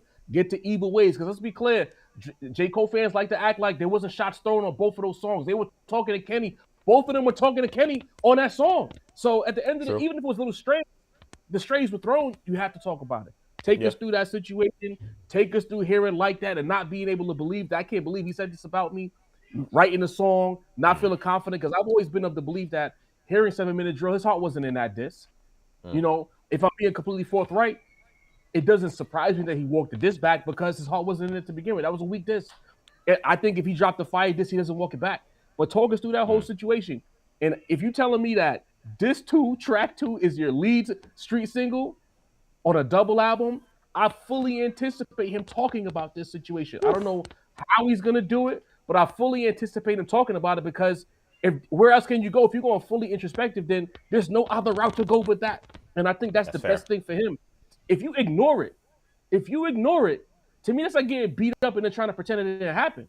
You've been beat up by everybody. It's not like it's just us in the pod space or the radio space or internet and comment sections. You had your peers. You had shoguns really talking about you terribly. Like, I can't believe he did that. So there's no escaping it. He has to talk about it. And as long as he addresses it, not Port Antonio addressing it, where he's kind of apologizing to Aubrey and still kind of dissing Kenny, but really leaning into it, I think we'll be fine with that. He has, put it this way, on wax, he has to address it. There's no escaping it. Listen, I'll say this. I want him to address it. That I think if you're a J. Cole fan, you say you do not want him to address it, I think you are lying. I don't believe you. I think J. Cole fans want to know why he did what he did beyond just what he said. Because like you said, there's other things behind the scenes. We saw in public this feud unfold, and we don't have any of his thoughts on that. All we know is he dropped his song that he didn't feel right about. And I'll say this, I I wasn't crazy about the first like half of 7-minute drill. I love the second half of 7-minute drill. But I agree. I think his heart was not in it. I think the first half tells you his heart wasn't really in it. But I think we don't, besides the lines he threw out there, which were half-assed and half-baked in his words, we don't know how he feels about any of this. So I want to know, how do you feel about what happened? Do you feel a way about how everything went down? And what was happening while this was going on? We've heard these rumors about he had some long conversation with like Schoolboy Q before the festival, Dream Fest, before he did that thing where Schoolboy Q was telling him, yo, man, you better buy. It really did sound like some West Coast gangbang and stuff. Like, hey, shorty, I'm just letting you know, it's about to get real out here. You might want to. And I'm like, Schoolboy, where is Schoolboy? And I love Q, by the way. I'm like, where the hell is he coming from? Why are you listening to Schoolboy Q? Like, that is not a diss to Schoolboy Q. Anybody knows how much I love Schoolboy Q. But I'm talking about in this, when grown-ups are talking, when we're talking about the GOATs of this era, and Schoolboy Q's got a big homie you to be like, my man is about to go big crazy. Big homie you at Dreamville Fest. I just at your own festival. At your own festival. Like, that to me is mind-boggling. But we don't want any of his perspective. All we have is the song he dropped, the apology he made, and then anyone else can spin the narrative however way they wanted. And like, I agree. I think every effort he has made to try to like address it has done nothing to help his narrative. Right. It's either hurt it or it's done nothing. It's made people feel the exact same. No one has listened to that and be like, oh wow, thank you for getting, like, everybody's like, okay, that was cool. Okay, well executed rhymes, or some people be like, why are you still addressing this in this way? So I think he's fighting a perception war. That's what it is. Like, because of what happened at Dreamville Fest, he's fighting a war of perception where people think he's soft or he's a coward. And again, we know that once you get, let's say now, not to make it about violence, but if you get punched in the face in the street and you don't hit that guy back on your block, everybody on your block thinks you're soft now. So now you have to go out of your way to prove that you're not soft. And the only way to prove that you're not soft is to get back in that ring with that bully. If the boogeyman out there out west, you got to deal with that, man. You got to see him somehow, some way. And I think that's the only way people are truly going to give him that love back, because he is, again, I don't know. Like I've said it before with my guys. I think like the actual fade we should have got was Kenny and Cole. I think it would have been a 51-49 fight. I really think that J. Cole is good enough to stand toe-to-toe with Kendrick. And the fact that he bowed out, for me personally anyways, why I got so mad, because I'm like, bro, you're really good at this. You're really, really good at rapping or at different levels. There's arguments that bar for bar, you might be more barred up than Kenny. There's arguments to be made.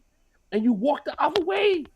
The way I described his talent is, I felt like, and the best way I think he is the better rapping talent than Kendrick Lamar. It does not necessarily make him the better rapper. Just like in sports, there are guys who have more talent but aren't the best player because of intangibles. Guys are better in the clutch. Guys play better defense. There's other things. I'm talking about rap talent. I think he's better than Kendrick Lamar. It is not, again, this is Kendrick Lamar. Anyone knows me knows I'm an all-time Kendrick Lamar fan too. I love K-Dot. And I was at the Grand National Tour. I'm a huge fan. But they're 1 and 1A in my view. So I think he's slightly better. So that's why I agree. I totally agree that I think that he, in terms of rapping talent, could have absolutely stood toe-to-toe, which is why I was frustrated. We got comments in the comment section, so I want to post them and get your thoughts on them. So we got a couple actually from the same person. I want to shout them out. So here we got someone here saying he thinks do not address it. He does not want to hear Kendrick Lamar J. Cole address the Kendrick Lamar stuff. And he gives some reasoning why. So he in terms of defending the situation, he's saying he did what he did because he saw how far Kendrick was willing to take the rap beef, calling someone a pedophile, and so on and so forth. He then goes on to say, and like kind of what you just said as well, he and Kendrick had never had beef. It was contrived. That's why his heart wasn't in it. And finally, I'll drop one more in here, which is anyone who listens to rap knew Kendrick was never the person to go into beef with. Nobody, even Cole, out-rapping Kendrick. It's a losing battle. And listen, people can now say that. That's why, and I'm not trying to get angry again. That's why I'm pissed. Because how can I respond to that? Cole said he couldn't do it. So I was like, well, I guess you're right. But I think in an alternate universe, if we're doing again the Marvel thing where there's an Earth 2 somewhere where Cole, I think, does get in the rap battle, I think it is an awesome, hellacious rap battle. I think there's a good chance Cole wins. Does he win for sure? I don't know, because I think Kendrick Lamar is one of the rapping gods as well. So it would have been, God mode versus God mode. But I think that Cole could have won that. We will never know, and the people who love Kendrick Lamar and Kendrick Lamar's fans, or even just objective people, can say he's not better than Kendrick Lamar. He ain't out rapping Kendrick Lamar, and we know Kendrick you don't want to beef with because we saw what he did to Drake. And I always tell people, we also forget what he did to Big Sean. I think we always seem to forget how that went down too, and how and I like Sean too, but how he got Sean completely out of the paint and had a monster single as a way to diss him. I mean, again, things you can't argue. Kendrick Lamar seems like an animal in a beef. Seems like a guy you don't want to mess with. So, but that's the reality that Cole put us in when he did this decision. Thing, EJ, and this is the thing. The person who commented on Instagram, shout out to you, appreciate you. Yeah. You know, linking up with Action EJ here as he cooks up 40 days and 40 nights. I lived through the time where you got both in their primes, peak of their powers, Jadakiss and Beanie Siegel, traded body blows for months at a time. So I have a difficult time just hearing, oh, he's just too good. No, we thought Kiss was unstoppable. We thought Beans was unstoppable.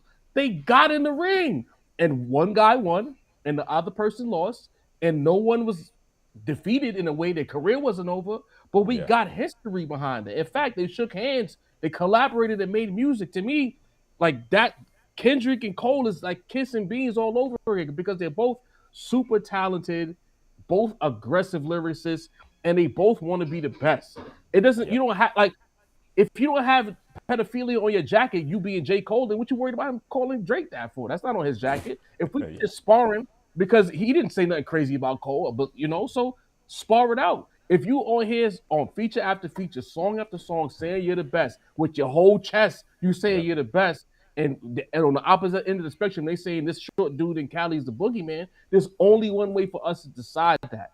Even if, let's say, 7-minute drill was mid and you got punched on in the response, you would have still had enough time to respond back to Kenny's response. And then we would have had a good battle behind that. For you to just bow out and say your heart wasn't in it, you can't scream you're the best for, what is it, 5? The whole time Kenny was absent, you were saying you was the best. Let's say 5 years, you were saying you the best. You cannot run away from that squabble now. You can't link with Drake, do some really good rapping with Drake, and then when Kenny come outside, you go back inside.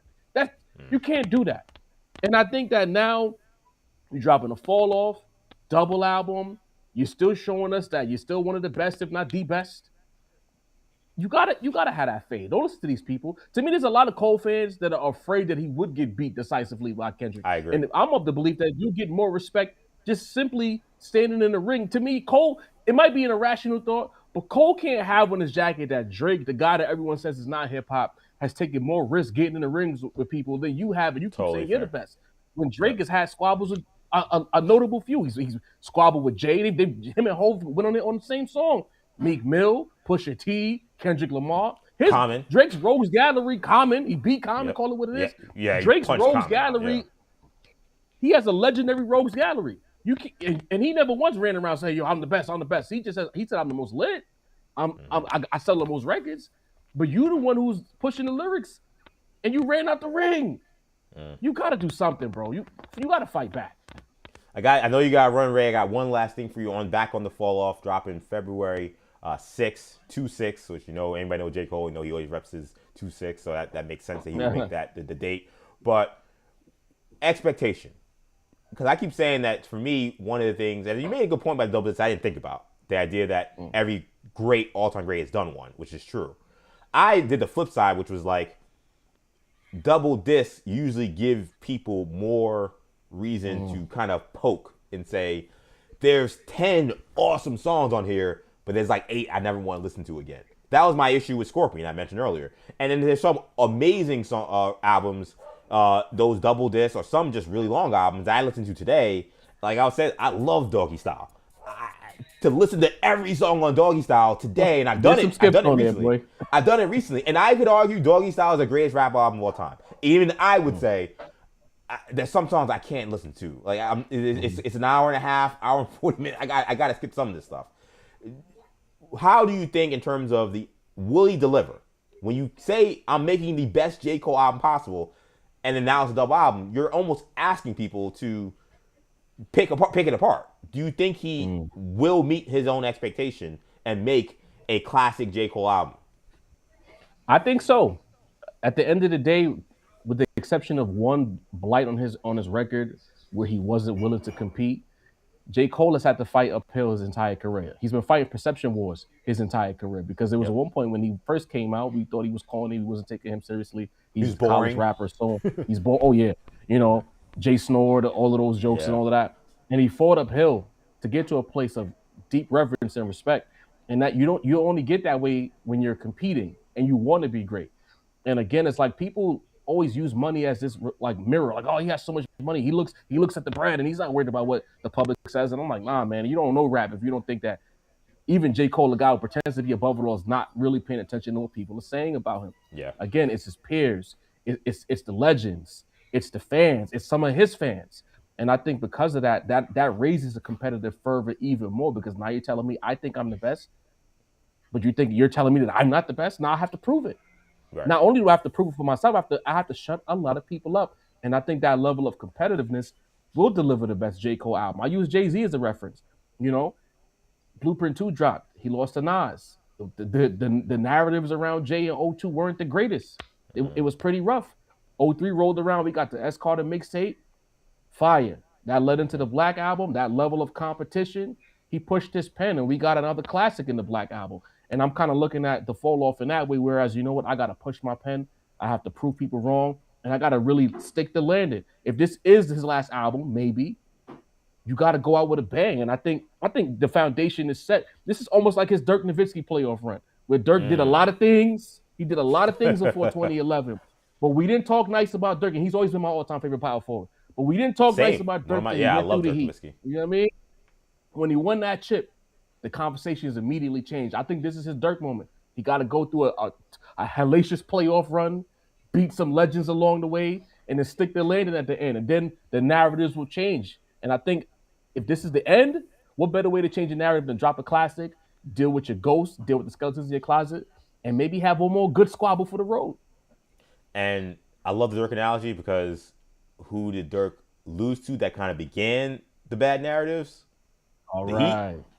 Who do you have to beat to change the narrative? The Heat. Awesome analogy from my guy, Ray Jarvis. Ray, thank you so much for doing this, man. I cannot appreciate it enough. Tell the people where they can find you. Type in Rap Roundtable on YouTube. Just type in it as you see it there, the Rap Roundtable. We are there. Lock in with us. We do live streams each and every Monday. We have an in-studio that drops every other Wednesday. Anytime important news breaks, any combination of the four of us gets together to cover the breaking news. So lock in. We're starting to do streams on Twitter. So if you can't get to YouTube, follow us on Twitter. All of our shows are now streaming on Twitter as well. So lock in over there as well. The Rap Roundtable. And we're going to be on in a few minutes. I don't want to overlap with EJ. But we have Dead End Hip Hop for the heads who know those guys out in Georgia. We're going to be collaborating with them tonight. Dope. So lock in. And EJ, when this album drops, we need you to come on our block, talk about some J. Cole on the Rap Roundtable. I'll have my Dreamville shirt cleaned and ready to go. Icy white, baby. I'll have it ready to go, the night before, just laid out on his bed. Yeah, laying out like it's the first day of school. I'll be ready, man. Ray Jarvis, cannot thank you enough for joining me, man. Appreciate you. I'm looking forward to it, man. All right, thank you, man. That's Ray Jarvis. Awesome stuff, man. I'm hyped. I'm hyped for multiple reasons. I'm hyped, honestly. I'm hyped for this album, but I'm also hyped by that interview. First guest live on 40 Days and 40 Nights. I'll be honest, like I keep saying, I love my guy Ray, and as you can see, he's awesome on hip hop, awesome on current stuff. Also, obviously, the past, him bringing in the Beans and Jake and stuff, I thought was awesome. But again, I would have never guessed that my first guest would be something involving rap. Even though I've said a bunch that music will be a part of this show. I did not even expect today that it'd be as much as this show. It's probably about half of the show at this point, if you can include the segment and then that interview we just did with Ray. But, like, awesome interview. Did not expect it'd be rap. Did not expect my first interview would be Ray, of all people. But he delivered. He made some amazing points. And I love the point about the whole Dirk Nowitzki analogy. I think it's great, and then me kind of tying it back to the Heat and him having to beat the Heat. It's an interesting conversation, and it's one that I think will dominate a lot of the conversation about this album. Is if you're J. Cole and you're dropping your magnum opus, I think that's the right way to say it. I'm hoping I'm not saying something weird. That's not what I said. But I think it's magnum opus. You're dropping this, your quote unquote greatest album of all time, off of what happened in 2024. Do you reference what happened in a major way? And the interesting thing is, we just heard Cole's, rewind. Again, that's the way we're describing it, though there's no track yet. And as Ray, I don't think he was listening. I said S tier rapping, him, not a J. Cole super fan, but respects J. Cole. Also, S tier rapping. So he agrees with what I was saying. Did not address what happened in 2024. He went through all other things in his career and his life, his personal life. Did not address 2024. That doesn't necessarily mean he won't. He just didn't address it in that song. And I could argue, if you're doing your career retrospective in that kind of formatting, that maybe it's not appropriate to put it there. But it is noteworthy if you're wondering if he will. And Ray seems more confident than I am that he will. Like I've said, I hope that he does. Whether it goes good, whether it goes bad, I think if you're a J. Cole fan and you say you do not want to hear him either spin the block on Kenny or at least really go into what happened, then I cannot believe it. If like Mephisto, again, we're keeping the Marvel reference, if Mephisto came out and said, EJ, no one will know, but you, the person, will be the only person in the entire world to hear J. Cole on a track go after Kendrick Lamar after what happened in 2024, or give an extensive track explaining what happened. Do you want to hear it, or do you not want to hear it? I think if I or any other J. Cole fan were given that option, I guarantee you they're saying, give it to me. So when people say, oh, he shouldn't do it, I don't want to hear it, I think Ray makes a good point. I think you're afraid that it's going to be bad, or you're afraid that he's going to be in a situation where now he may lose. I don't have those fears because I think he's a great rapper and I think he can be fine. I don't think he has this embarrassment that Drake went through because of how much he badly lost his rap battle with Kendrick Lamar. And I'll say this as well. I think he made a great point also about how Beans went into a rap battle with Jadakiss at a time where Jadakiss seemed untouchable, where people were arguing about Jadakiss maybe beyond Jay-Z being the greatest rapper alive. And Beans was also one of the greatest rappers at that time and is one of the greatest rappers of all time as well. And he went in there with people probably expecting him to lose and won. And guess what? It didn't kill Jadakiss' career. Jadakiss, it wasn't like he couldn't make music anymore. It wasn't like he's still a legend. If you're on social media, I think we all know how much Jadakiss is still very much a superstar in our lives. So this thing this massive risk for J. Cole to get into the ring is one that I don't necessarily buy. And then one last thing Ray said that I wanted to point out that I thought was a great point is when you think about in the shots that Kendrick sent out initially beginning, I think he had sent more shots than just like that, but let's just stay with like that. That was the first major shot that started this whole thing. And I said it at the time. The bars towards Drake were way more vicious than the bars towards Cole, which is what people have said in the past, but I want to reference that as well. This idea that, Cole didn't want to get in the ring because it would have been this messy, nasty thing. And to be fair, like I said, there's a story that Schoolboy Q was big homie him saying, yo, get out of the plane, my friend. Don't come out when the lights come out. When the lights go dim, don't be out here because it's going to get ugly. But that aside, when the shots went out, what went out on wax? With Cole, it was, there ain't no big three. I'm the best rapper. And that was kind of it with J. Cole. There wasn't a personal thing of but when it came to, I want to pull up the lyrics to like that because I think that is important. And I've said this, I'd never had a rap podcast, and I didn't do any rap podcasts during that time talking about this. But on like that, when I think about those bars that he sent, again, the Cole, it was, ain't no big three, it's just big me. When it came to Drake, it was a guy who just put out, the album, For All the Dogs, album I hated, but it was all this stuff that went way beyond just I'm the best rapper. It was, let me get to this, these lyrics just so to be clear. So I know I'm paused here because I'm trying to figure out exactly what he said. If you walk around with that stick, it ain't Andre 3K, then I think I won't drop the location. I still got PTSD. MF for Big 3, it's just Big Me. Okay, that's J. Cole.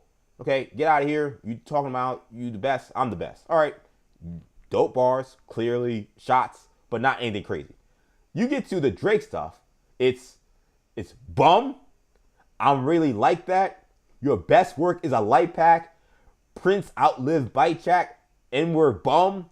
For all your dogs getting buried. That's a K with all these nines. He gonna see Pet Cemetery.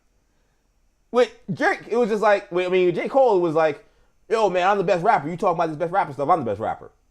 But what's the name? It's Mr. For All Your Dogs album. I'm burying all your dogs, bro. Prince outlived Mike Jack. You're gonna die, you battle me. Your best work is a light pack. He is talking crazy to Drake.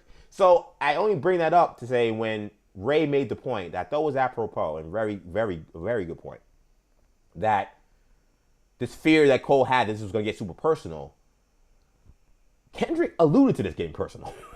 He made it clear there was clear venom with Drake.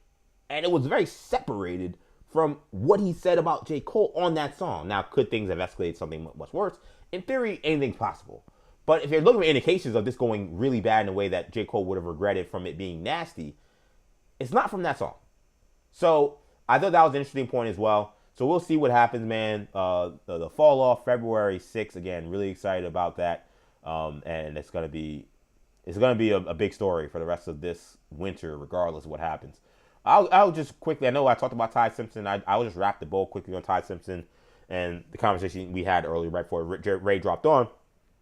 Just a small, quick recap. Ty Simpson electing to go back to Alabama, which we knew yesterday he signed the official paperwork. But he actually went on record talking about why he decided to go into the NFL and not transfer because there were all these schools that were trying to get him. On the record, he said, everybody would just remember me as a guy who took all this money to go to Miami or Tennessee for his last year, but I was a captain. I put my hand and footprints in the cement at Denny Chimes. I would have lost everything that I built at Alabama. So like I said, I think people make good points about, listen, it's good that someone feels like that sense of community and feels like they want to, kind of quote unquote retire a Crimson Tide as opposed to these guys that are mercenaries going back and forth. But this was telling to me about maybe just kind of where the standard is right now at Alabama, which if you talk to Alabama fans, they'll tell you like, man, things are bad. Like they obviously, the Nick Saban years were the best thing that could happen in Alabama because he met expectations that were unreasonable, but that Alabama fans had regardless of whoever the head coach is. Alabama fans believe every year they should be competing for national championships and winning national championships every other year. That is what they believe, regardless of the situation, regardless of the landscape. That is what Alabama fans think. And, of course, beat Auburn every year. Saban was able to do that. It was crazy that he was able to do that and meet those expectations, but he did. So it was kind of crazy because Alabama fans can't really complain about much, which is why I think Saban was so cranky, because when they did try to finally complain, he would go crazy and go ballistic because he's like, you idiots don't realize that I'm doing exactly what you guys say you want. And it was a good point by him to be like, what are you guys talking about? I'm the GOAT. Get out of here with this. So when I think about people building things at Alabama and the standard that Alabama sets, I think national championships, I think Heisman trophies, I think dynasties. So when people talk about figures that have built things at Alabama, I'm thinking Nick Saban, Bear Bryant. Okay, let's go to players. Devontae Smith, Mac Jones, D'Amico Ryans. I'm thinking about guys who, Derrick Henry, guys who have won Heisman trophies, guys that have won championships, Mark Ingram, Quinnen Williams. I'm thinking about guys that have won championships, guys that were part of dynasties, guys that can say, yeah, they built the foundation of the new age of Alabama. And then forget about like the years with Bear Bryant and all the stars and all-time greats, the Joe Namaths of the world and all the folks that they had. Those are the folks who built stuff at Alabama. Ty Simpson had a good season. After I did not love how he played in that first game against Florida State, I thought he had a really good rest of the way, except for the last few games of the season. But saying I built this stuff at Alabama, nobody will remember me if I go to Miami or Tennessee. I have a newsflash for Ty Simpson. Nobody's going to remember him anyway. And when I say nobody's going to remember him, I say it in the sense that, like, he is not one of these Alabama icons. He is not going to be propped up like A.J. McCarron, like Greg McElroy, like, again, the quarterbacks that have won championships, Tua Tagovailoa, Jalen Hurts, guys that have won or helped the team win national championships. He's not. You won 10 games and you lost 4. At Alabama, that's a mid-season to their fans. Well, again, realistic expectations, not realistic, but that's just the reality. So the fact that, like, the way the standard is and how much Nick Saban pushed those guys and how much Bear Bryant pushed those guys to truly build something that was undeniable, something that was iconic, and something that was the highest of standards, as much as I do appreciate, and I think is a fair point, that is great that you have a kid that, or a young man that still looks at his school with a sense of pride and doesn't want to feel like he's just a mercenary. But again, I feel like it's misguided because he didn't do enough to leave some kind of crazy legacy. You started 1 year, you went to the college football playoff, you won 1 game, and then you got destroyed in the quarterfinal. There were like 3 other football games after your playoff game that happened. So this idea that he has some legacy to uphold, if he feels that way, that's how he feels. So he can feel however he wants. I'm just saying that I look at that and I think that's interesting from the mindset of, like, those Alabama fans feel like they're getting their words, not mine, that they're getting soft or that they're not kind of living up or understanding what the Alabama standard is. I think they see this quote and they probably feel the things that I'm feeling and what I'm saying about how what did you build? What legacy are you leaving behind? I think Alabama would have been just fine if you went and played somewhere else. And there was one last note on this too, and a lot of people mentioned. Do you think people think of Cam Ward as a guy who just took all this money to go to Miami, or do you think that they think of him as the former number 1 pick in the NFL draft? Do you think people think of Carson Beck as some guy who just took all this money to go to Miami, or do they think of him as a guy who led Miami to their first national championship game since 2003? I even think how he's even couching this is also kind of misguided. I'm like, and a misnomer because of where things are with college sports. Again, nobody thinks of those guys in terms of what they did at Miami. I cannot speak for Tennessee. Tennessee, they haven't done the things Miami has done. They haven't had number 1 pick. They haven't gone to the national championship. Maybe people would think of you as some guy that just was a mercenary that took a bag. I'm talking about what Miami has done and how they have treated quarterbacks. I don't think people look at those guys as simple mercenaries who have no legacy, have no standing in the program, and that's it. I think we think of them as legends. Cam Ward is now a legend. Carson Beck is now a legend. In Miami, for sure. Maybe you want to argue college football, that's nothing. In Miami, he's a legend. Regardless of what happens on Saturday, unless he throws some pick to lose the game, I am knocking on all wood because I'm hoping to God that doesn't happen. But assuming he doesn't do something super catastrophic or some crazy blunder, he is a Miami legend. So even the way he couched that, it almost kind of gave me, on the flip side, it also kind of gave me that's also Alabama. Like, Alabama in some ways, I think, though I think Duke is more I think Notre Dame is more akin to Duke in terms of the prestige and what seems to be sometimes the pompous arrogance they have. Alabama carries themselves that way kind of too. This feels kind of like that. Like, ooh, you want me to go to Miami? I'm like, what's wrong with playing at Miami? That sounds like something an Alabama fan would say. It sounds like something who is drinking the SEC Kool-Aid would say. Be like, oh, I was at Alabama. I'm going to go play at Miami. I'm like, yeah, Miami is playing a national championship game. Miami's at the number 1 pick. What the hell has Alabama done the last 2 years? You were on the team the last 2 years, and they did not have as good years as Miami had. Miami last year had more wins, had the number 1 pick. This year, went further than college football playoff. Like, who was Miami? Who was Alabama under Ty Simpson? So even that aspect, just as a Miami fan, and I think just as also as an objective college football observer, I would look at that and be like, what? I thought that was a little strange. A couple more things on some other stuff from today that I thought was interesting. I'm going to see if I can play this sound because I thought this was, I want you guys to be the judge of this. So there's been rumors out there as we gear up for the Endgame movie, this double header we're going to have, where we're going to have, first you're going to have Endgame for Avengers, and then you're going to have Secret Wars next year.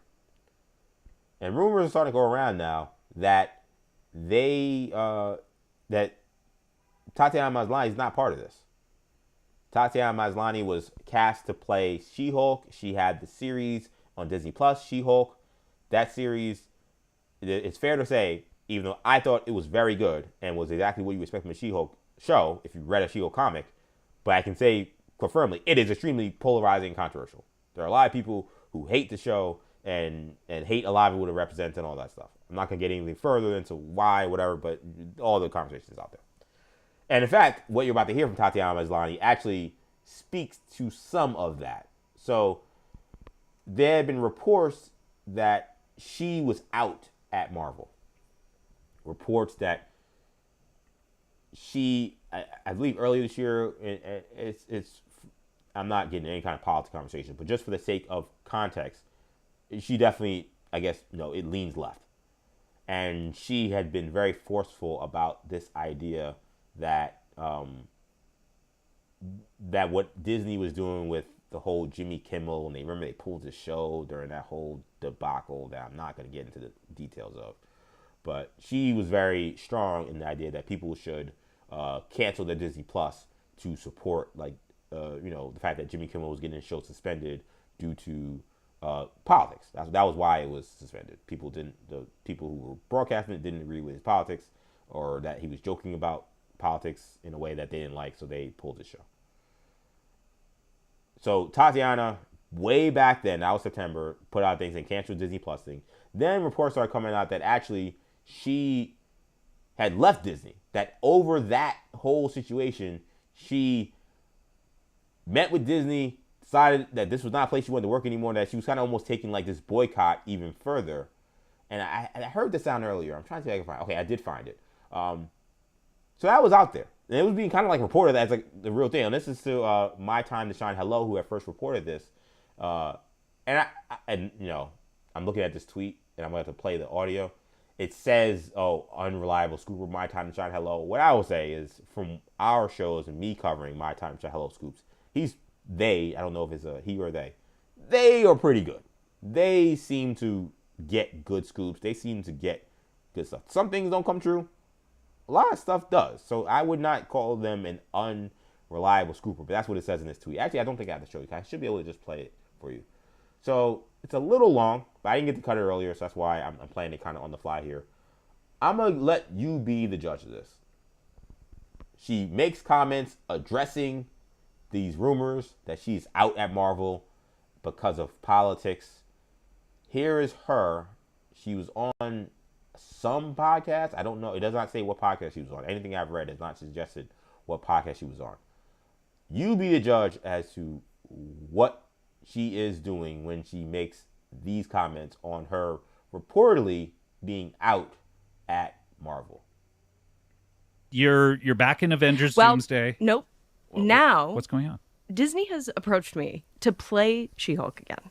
Okay. Guys, I said no. What? Okay. What happened? Wow. Because I just did. This is the facts. They're out Okay. there. Yeah. You can Just read the articles about it. Tell us what happened. I was really mad at them for letting me sue them, for kicking me out of the movie. I was just mad. I was just general. I'm just they took Ryan Reynolds' side on the movie. Woke feminist stuff. Yeah. And you were upset at them trying to shove the woke agenda down our throats? I was mad. Yeah, honestly. With your casting. Yeah, exactly. I was like, how dare you cast a woman in this role? That's disgusting. I'm embarrassed to even be here. Yeah. So they came to you, what they wanted you to be the star of Doomsday? They really wanted me to be a Doomsday Avengers style. And you just said you flat turned them down. I turned them down. Wow. You said, no, I'm in Star Trek now. That's right. Wow. Yeah. Wow. This is crazy. And this is the episodes. first time this is coming out? This is the first time you're No, this confirming came out. This came out already, but you're confirming it. I'm confirming it here. Yeah. I have now seen multiple people who have heard that audio, or multiple people. These are like accounts that are covering it. They're covering it in a way in which they're trying to say that she's being sarcastic here. I also had that read when I heard this. Because it sounds kind of like she's laughing. She's kind of making jokes about that. She may have actually sued Marvel, which there's no way I think she sued Marvel or anything like that. But I think these are jokes. But you be the judge. Do you think she's joking about any of these things? I don't know for sure. But there's Tatiana Maslany addressing these rumors that appears to scoff, because that is my read on it, and that is how people are approaching it.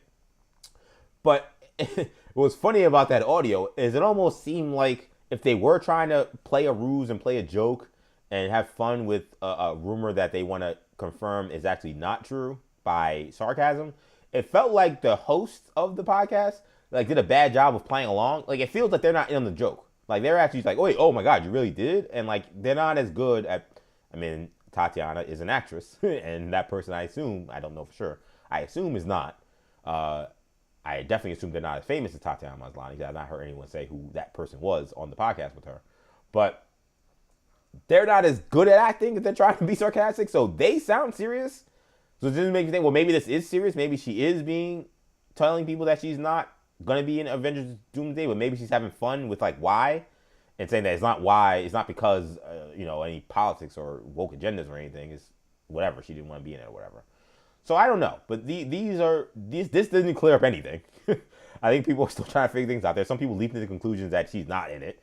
There's some people that are thinking that, oh no, she is in it, or at least she's still gonna be She-Hulk moving forward. And this rumor and this Twitter account, Daily Tatiana Maslany, is putting out that that she made fun of the unverified rumors about her refusing to play She-Hulk by unreliable John Hello. So I assume that they're in a position where they're pushing it as if this is fake, but I have no idea. And again, there are a lot of people being like, you don't read sarcasm. I lean that I think this is sarcastic, that she is saying that didn't happen. Or at the very least, how it's being reported is definitely not how it happened. My big question is this. Is she or is she not She-Hulk? That will determine whether or not this soundbite matters. She could say, I didn't quit. She could say, I didn't whatever, but are you She-Hulk moving forward? Are you going to be playing She-Hulk in other movies? Or did you pull out? Or did Marvel sideline you? I don't care what the reasoning is. Are you still She-Hulk? If I know people say, oh, you don't know sarcasm. If you say, oh, that's confirmation for sure, she's gonna be She-Hulk in Doomsday, and you guys are idiots, or in Infinity War, or it's not Infinity War. I keep doing that in Secret Wars. Then all right, you're smarter than me, and whatever. You have it. I don't care. I'm just saying I hear that, and it definitely sounds like she's being sarcastic. But I still want to hear her say, you guys are idiots. Of course I'm going to still be She-Hulk. That was not said. So that was the only thing I thought on that. I didn't want to get to that because I thought that was weird. And one more thing I get to, I actually don't have a little third on this. But last thing I want to talk about, I did tease it in terms of the preview for the show. And it's been a long episode. I know we usually go around 2 hours. We're approaching 2 hours here. So I'll do this quick because it doesn't take too long to get to this. But Ja Morant. And we mentioned the fake rumors launched. You want to talk about fake stories, fake rumors. You want to talk about unreliable scooper. Draymond Green definitely applies as a unreliable scooper who said that the Knicks were a dark horse to trade for Ja Morant. Ironically, of course, the next day we actually get some teams who are reported to be actual candidates and perhaps some of them dark horses to get Ja Morant.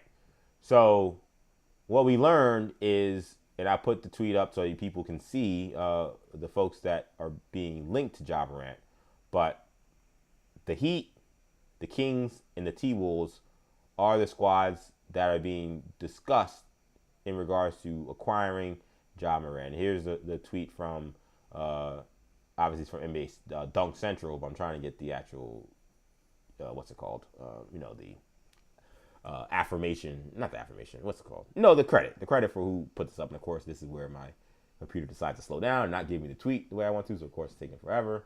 So I can't show you the link. Let me try to do this one more time. But I'll read it. This is Kelly Iko, by the way, who posted this. I'll try to do this one more time, and I can get it. If not, I'll just read it. There you go. So you guys can see it for yourself here. So you got here, the Miami Heat have emerged as a more attractive option than the Bucks, Kings, and Timberwolves for Ja Morant and his camp, per Kelly Iko. Quote, the teams are varying levels of interest in Morant. Minnesota, Sacramento, and Milwaukee, to name a few, but Miami has quickly emerged as an attractive option to Morant and his camp in recent days, sources say. To which a lot of people have said, duh. If you have a choice of saying you want to live in Miami, Minnesota, Sacramento, or Milwaukee, no disrespect to those towns or cities. Absolutely none. But I think a young professional athlete who has millions and millions of dollars with a choice to live would most likely want to choose Miami. So, yes, it makes sense that that's the most attractive option to him. These teams apparently have varying interests, so they've had some kind of interest in Ja Morant. I guess probably varying interest meaning what they'd be willing to give up to get him.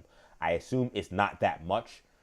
Trae Young being given away for a box of chocolates, essentially, is not going to probably help his case in terms of getting traded, if that's going to be the market for getting a disgruntled, undersized point guard who's maybe past his prime. The interesting part about this, though, is beyond the fact that John wants to go to Miami, because I get Miami. The fit of Ja Morant and Pat Riley seems odd.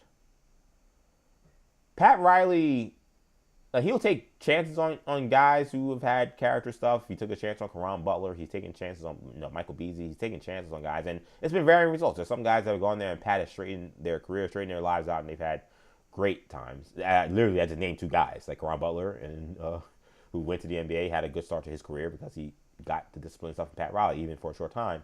And then Michael Beasley, who has said he did not listen to Pat Riley, and he regrets it. So I'm not totally stunned that Pat Riley is at very least interested in Ja Morant, because I think the Heat are in a desperate situation in terms of trying to find, A, just a point guard, but B, they've swung and missed on every single star that they've wanted. They swung and missed on Donovan Mitchell. They swung and missed on so many other guys that have become available over the last few years in terms of guys that they were trying to trade for. Zach LaVine they couldn't get. Like, there's a bunch of guys that they haven't been able to get. And Miami fans are furious. Damian Lillard being the huge one. That was one I couldn't remember. Damian Lillard was the huge one, where Damian Lillard badly wanted to go there. The Heat thought that there was really no other real true viable option. It kind of was ironic to the Knicks situation with Donovan Mitchell and how they also thought there was no viable options. And then Mitchell went to the Cavs. Kind of same deal with Damian Lillard, where they were like, all right, we're going to wait this game out because the Blazers are acting like they have another option other than to trade him to us, and it turned out they did. So they've been swinging and missing, and Pat Riley has looked kind of funny in the light to a lot of Heat fans. Heat fans aren't necessarily all that happy with the way Pat Riley has run the team. So it makes sense, regardless of all the side stuff with Ja Morant, as to why they would be interested. I am still very, not concerned, but I'm odd. I worry about the fit. I worry about Ja wanting the Heat. I get wanting the Miami. I don't know if you want the Heat, because Ja Morant, I think it's fair to say he's a free spirit. I don't think that's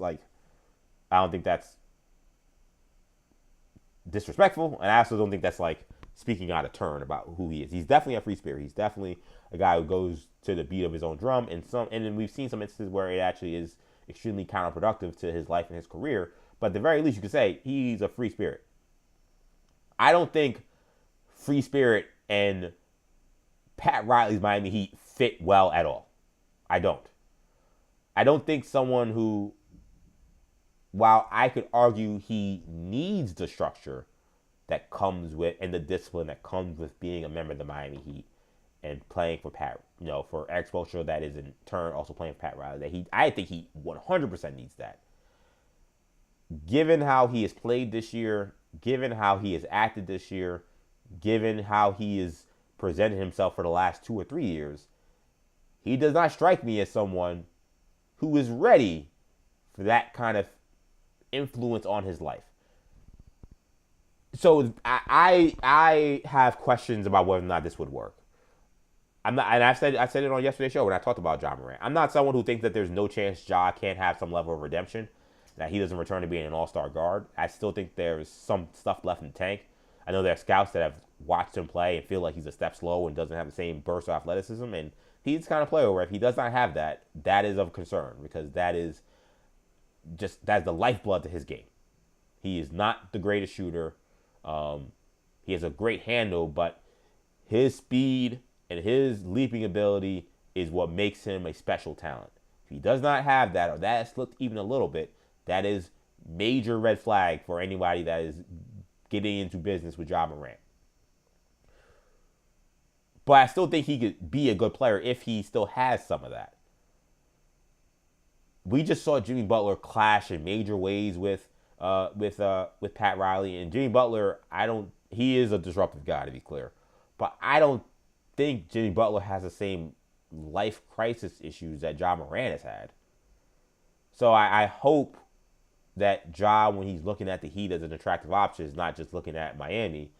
Or even if he is looking at the Heat and looking at, hey, listen, people get to Pat Riley and get to, the Heat culture and they turn out good. I hope he knows what that means. That means like a boot camp regimen type run NBA team. And there's no NBA team that runs like that anymore. The closest team to that would have been the Knicks under Tom Thibodeau, and Tom Thibodeau is no longer employed. So now there is no NBA team close to this. So for someone who's been kind of coddled, and that's definitely fair to say, by an organization for his entire career, going to Miami and what they're going to be asking of him is going to be a rude awakening. I hope that he is ready for it. If he's ready for it, could work. I have doubts that he is, which is why I'd be concerned about this fit. What an amazing show. Night 3 exceeded all my expectations. By the way, I believe we've hit the most live viewers for any show I've done. I'm seeing the number here at 188. I think we've hit 190 at some point. Combined viewers on YouTube, combined viewers on X, and combined viewers on Instagram Live. So that's amazing. I want to give a huge thank you to everybody who's checking me out, watching the show. Hope you guys have been enjoying the show. That'll be it for this episode, Night 3 again. Major shout out to Ray Jarvis. What a guest. Again, I kept saying, I've said it a million times. I can say it anymore, I promise. I don't want to make it sound like I'm dissing anything. But I did not expect Ray to be the first person. I had a lot of other people in mind, including my brothers, obviously. But I thought he was appropriate for what happened today. And we want to talk about hitting it out of the park. He came in and hit it out of the absolute park. Hit a 500-foot home run in terms of the guest he was and the insight he brought to the news of J. Cole dropping his album. If he had limited time, otherwise I would have loved to ask him about John Harbaugh. He's also a huge Giant fan, so I would have loved to gotten his interest and thoughts on that, because I know he has strong opinions about the direction of the New York Giants. He was running out of time, so I couldn't get to that. But major shout out to Ray, phenomenal job. Again, shout out to all you guys for checking out the episode. Again, reaching 188 views. That is super, super fun. I want to talk about where you can find, again, this show. I'm going to keep saying it. It's going to sound like a broken record maybe for the first few weeks. As we get further along, I won't keep saying it over and over again. But again, this is a new live stream venture I'm doing. 40 days and 40 nights.